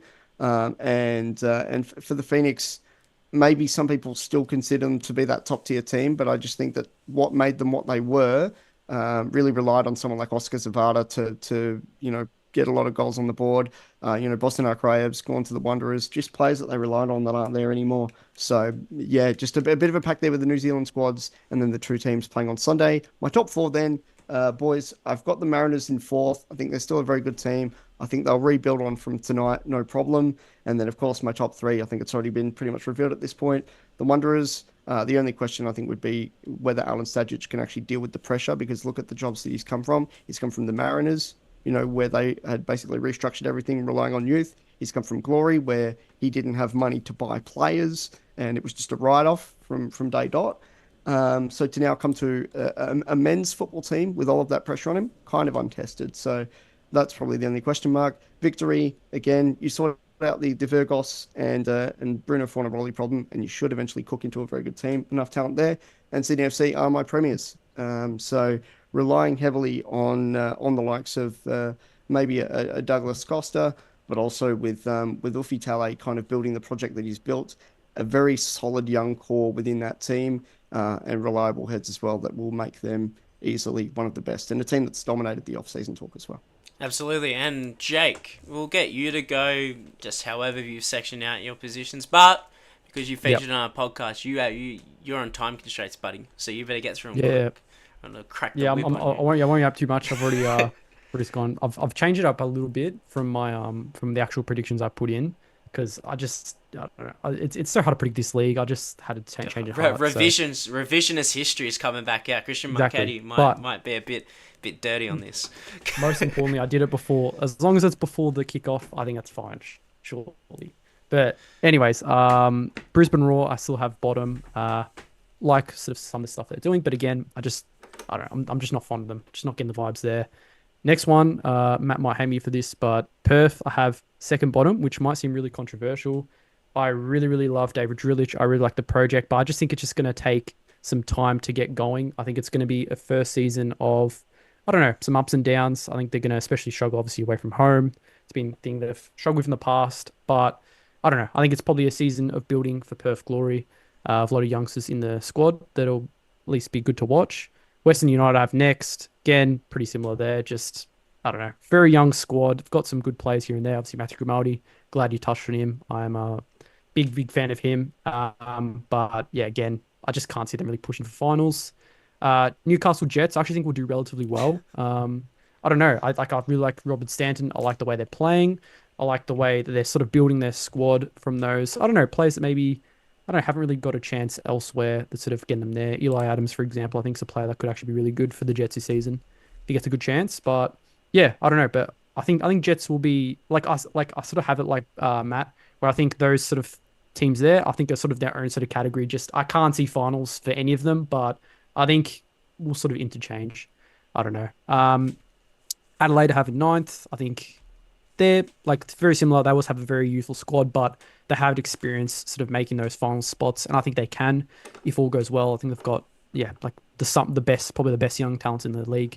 Johnny Yule, Luke Ivanovic, even for example, former Jets player, Archie Goodwin, who if he can sort of get going, he will actually be a really good player, maybe off the bench, interchanging with Ivanovic. City next in eighth. Totally agree with what Matt was saying. Very similar with my analysis, where it's like you have all these really, really talented players on paper, obviously Naboo, Lecky, Tilio, but it's like we just haven't seen them consistently stay fit. So if they can stay fit, I think they could definitely challenge for a final spot. If not, I don't know. I just don't think they've got it there, especially I'm probably not the biggest advocate of Aurelia Vidmar. Seventh, I have Auckland. Again, it's just hard to predict. We just don't know. Their squad looks very, very good, but don't know how Coracle will work with it. It's just everyone gelling in together in one big project. It's just you just don't know how it's going to happen, how it will work. Six, I have MacArthur. I think they'll just about sort of sneak in the finals. Like I think again, sort of. I think we sort of talked about a lot in the big preview, but I think they're a team that's very, very suited to the cup sort of format, and that's why they've done so well there, the way they like to play. But I think in a league sort of season, yeah, I don't know, it just doesn't tend to suit them as well. But I think they'll still at least make finals. Next, I have the Mariners. I popped them down in fifth.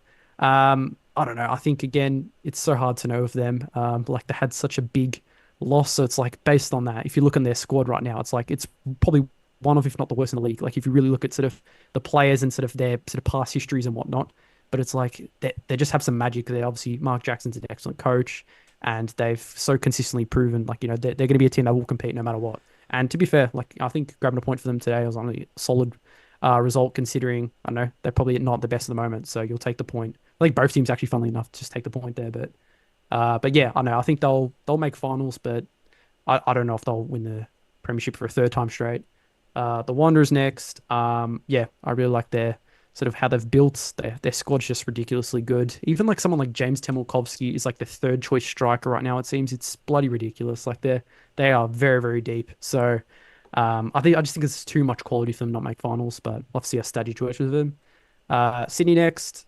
Bit controversial because I actually think they're arguably the best team in the league. But I don't know. I feel like with them, like I've sort of said, challenging in both Asia and the league, and they have, I think, especially defense and even midfield a little bit. They're just a little bit don't have the best depth to where they can rotate and compete in both sort of competitions. But I think Sydney might not finish sort of top, let's say, in the premiership rankings, but I think championship time, they're probably my favourites at the moment. I think they'll just come good. Knicks next, Wellington. Again, very similar to Mariners. Lost a lot of players, but Sheafy is him. He's going to get them cooking. And I think they're going to compete for championship again. But I think, again, they're just not quite going to have enough. I just don't think they have enough star power to get over the line. But yeah, I don't know. We'll have to see. Because I really like how Sheafy's been speaking, sort of changing up of the system, the way he likes to play. I don't know. I think he's an excellent coach. Yeah, and shout out to Christian Marchetti. We think he's next Socceroos coach. But yeah, we'll have to see. And then Melbourne Victory, I have them on top at the moment. Might seem a bit dodgy, especially after that performance, which wasn't necessarily the best performance, but I don't know. I just have full faith in Patrick Isnorbo. I think he's a ridiculously good coach. I think if he can get his sort of philosophy in, everyone buys into it. I think we're starting to see it slowly and slowly. Yeah, I just think he's going to sort of be able to turn Victory into that sort of the teams we saw with Melbourne City in the past, where they're just like just way better than everyone else. You know what I mean? So I don't know, but again, I'm honestly Brisbane Roar. I honestly think Perth Glory have a chance to win the league. Like, as in, like, there's honestly you so can't much say that and then put him uncertainty in league. like 12th, bro. Was No, 12th but or in- 11th? Like, Those in, the thing with Perth, I can either see them like immediately clicking with Drillage because he's that good of a coach, or I can see them finishing bottom for maybe a season or two, and then they'll just fly up. They'll just click. It'll just get there one season. It reminds me a little bit of the Mariners. I don't know. I'm sort of getting those vibes there. So they're building something. Like they're cooking, but not yet. But anyways, that's my thing. Alright. Not team. Predictions. thank you. I'll quickly get through mine because I'm aware of the time. And, people have places to be, not any less you guys. So I'll just go through the ones I released on Twitter. Copped a bit of flack. 13th, I got the Newcastle Jets. I mean, I'm pretty buoyant about the Stanton project. I'm really happy that they made the most important off-season signing, which is a new owner. But, lack of experience, lack of depth, how they replace those Stamatopoulos goals is a question that's currently left unanswered. So I've got them picking up the spoon. Top position, I've got Western United. A little bit similar to the Newcastle Jets. I don't think they've really strengthened. Ibasuki, I think, is a decent signing for them, but I can't see any standout players. And Johnny Aloisi is a part of my top bets for losing his job. Even though they love him down there at Western United, I still think that the cookie's got to crumble some time.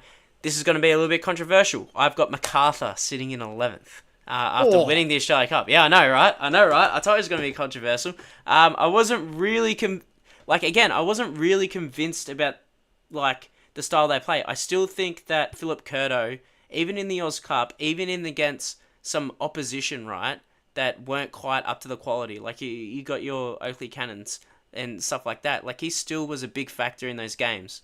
And as much as like their results say, oh yeah, I am secure, they conceded 3 goals against the Jets, which in terms of creating chances, I mean, it was an exciting match, but I still don't think they have like genuine, like amazing attacking talent, like attacking talent that is going to put that many goals on a team and any one team. So I'm just a little bit, even though they got to the cup final and won the cup, I'm just left unconvinced. I think, obviously the off-field stuff isn't great. It also ripped up pretty much the heart of their midfield as well, which is a key position. So I think they're going to be a bit lackluster. Just above them, I've got Adelaide United. Again, a little bit controversial. People probably would have put them a little bit higher, but I don't think they've really strengthened all that much from last season. Losing Nestory Nkunda, even though he wasn't, he contributed tremendously to that club. Don't get me wrong, in terms of the statistics, wasn't scoring goals every week or something like that. I think that's still going to have an effect on the team. But I am buoyant about their young talent that's going to come through next. But I think this might just be a little bit of a transitional year. I think Carveid has said some stuff about playing some different styles of football. Now that PSV have come on board, there's going to be a little bit of a different style introduced to Adelaide United. So that might take some time to getting used to. Above them, I got Brisbane Roar. They just seem very ninth. I don't actually have an explanation for this one. The explanation to me is that their team has some good youngsters. I kind of like their signings. I like the signing of Ben Halloran as well. I think it's a decent signing. Coming back to Brisbane up there, I think he's going to be a leader on the pitch. I don't think they're going to be challenging. I think even though they're in ninth, I'm not sure if they're going to keep pace. I think like these teams that have gone from 9th to 13th, I feel like the quality above them might just get a gap. But, again, I'm very happy to be proven wrong, and I probably will be during the season. Above them, I got Perth Glory sitting at 8th. I'm really, really, really, really, really buying into this Village project. I mean, Matt just gave an excellent description, excellent article, which I thoroughly enjoyed reading during the week. I think that the style of football he plays and the players that he's got around him, especially with some really eager youngsters to hit the ground running and some international quantities that have a little bit of aura around them, I think that they're going to have a good year. I don't necessarily think it means they're going to make finals, but I think it's going to be good times for Perth and it's going to be up in the up and up. Melbourne City, I've got them in 7th, just missing out on finals. Again, the question for me is Aurelio Vidmar. They sort of, I guess, stumbled their way through last season, even though they had some ridiculously good players. Like, I still feel like they had some of the highest quality players in the entire league, and to finish 6th of that side was just a little bit meh. And I think it might be coming down to the coach, and maybe there might be a managerial change if Melbourne City find themselves in that sort of position. If a new coach comes into Melbourne City, completely different story. That's just my opinion there. In 6th, I got Wellington Phoenix. I think that, again, Italiano, awesome manager. Love the style of football he plays. I feel like the loss of Kryev is going to affect them. I feel like, the losses of Vard is going to affect them. I like to see Stefan Kolakossi getting a chance once again, but they don't really have that out-and-out striking presence they have. Obviously, they're probably going to play a different style, considering, probably not as much transition play, considering the player profiles they have around them. But, yeah, I just don't think they're going to find the exact same success that they've been able to find last season, obviously getting just one step away from the grand final. Central Coast, I've got 5th. I still think they'll be a decent team. I think tonight sort of proves that they're still, even though with all their massive changes in the off-season and a little bit off-field drama with Richard Peel leaving the club, they're still thereabouts. They're a well-structured team. They're a well-coached team. I think that even though there's not a lot of leadership on the pitch, retaining the likes of Danny Vukovic and Matt Simon still within the coaching staff and being around the playing group is going to be really, really important for them. And I think that they'll still finish comfortably in the finals in 5th. I got Western Sydney Wanderers at 4th. right?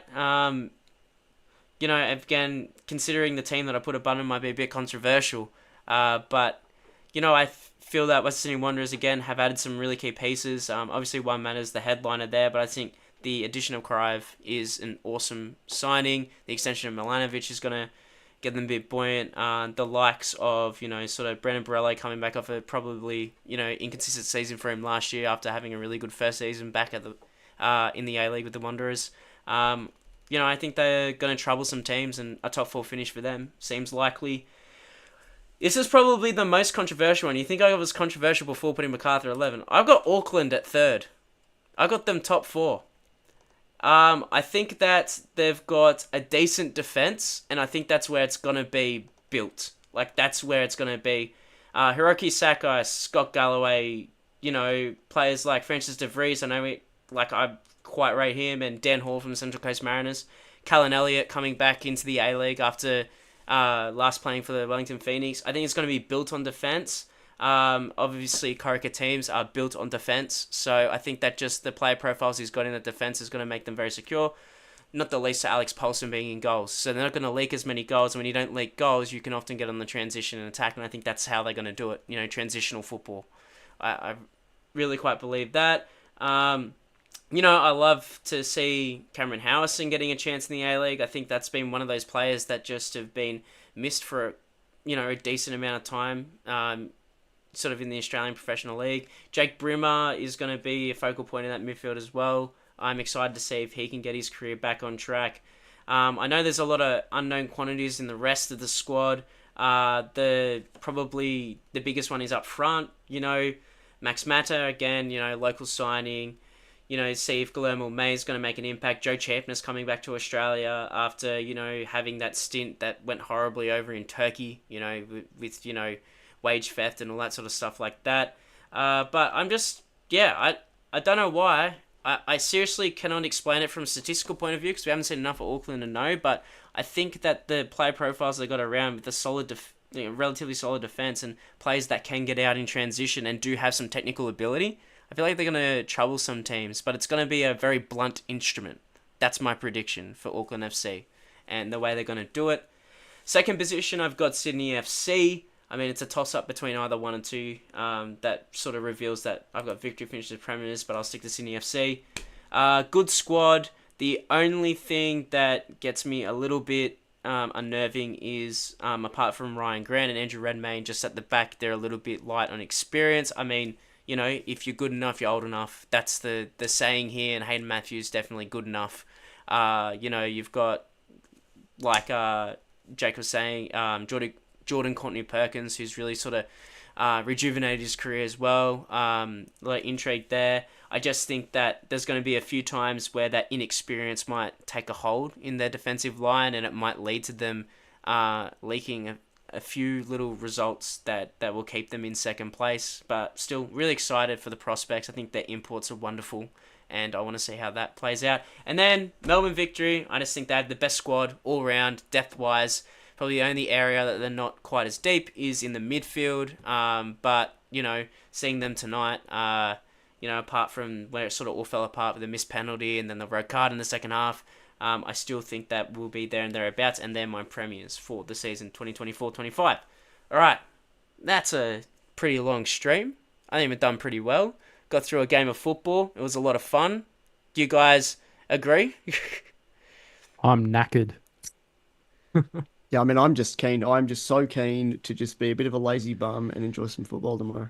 Absolutely. It's going to be terrific. So, without any further ado, I reckon that's where we'll end this edition of FPF TV. Officially, episode 1. Let's put it the official episode 1.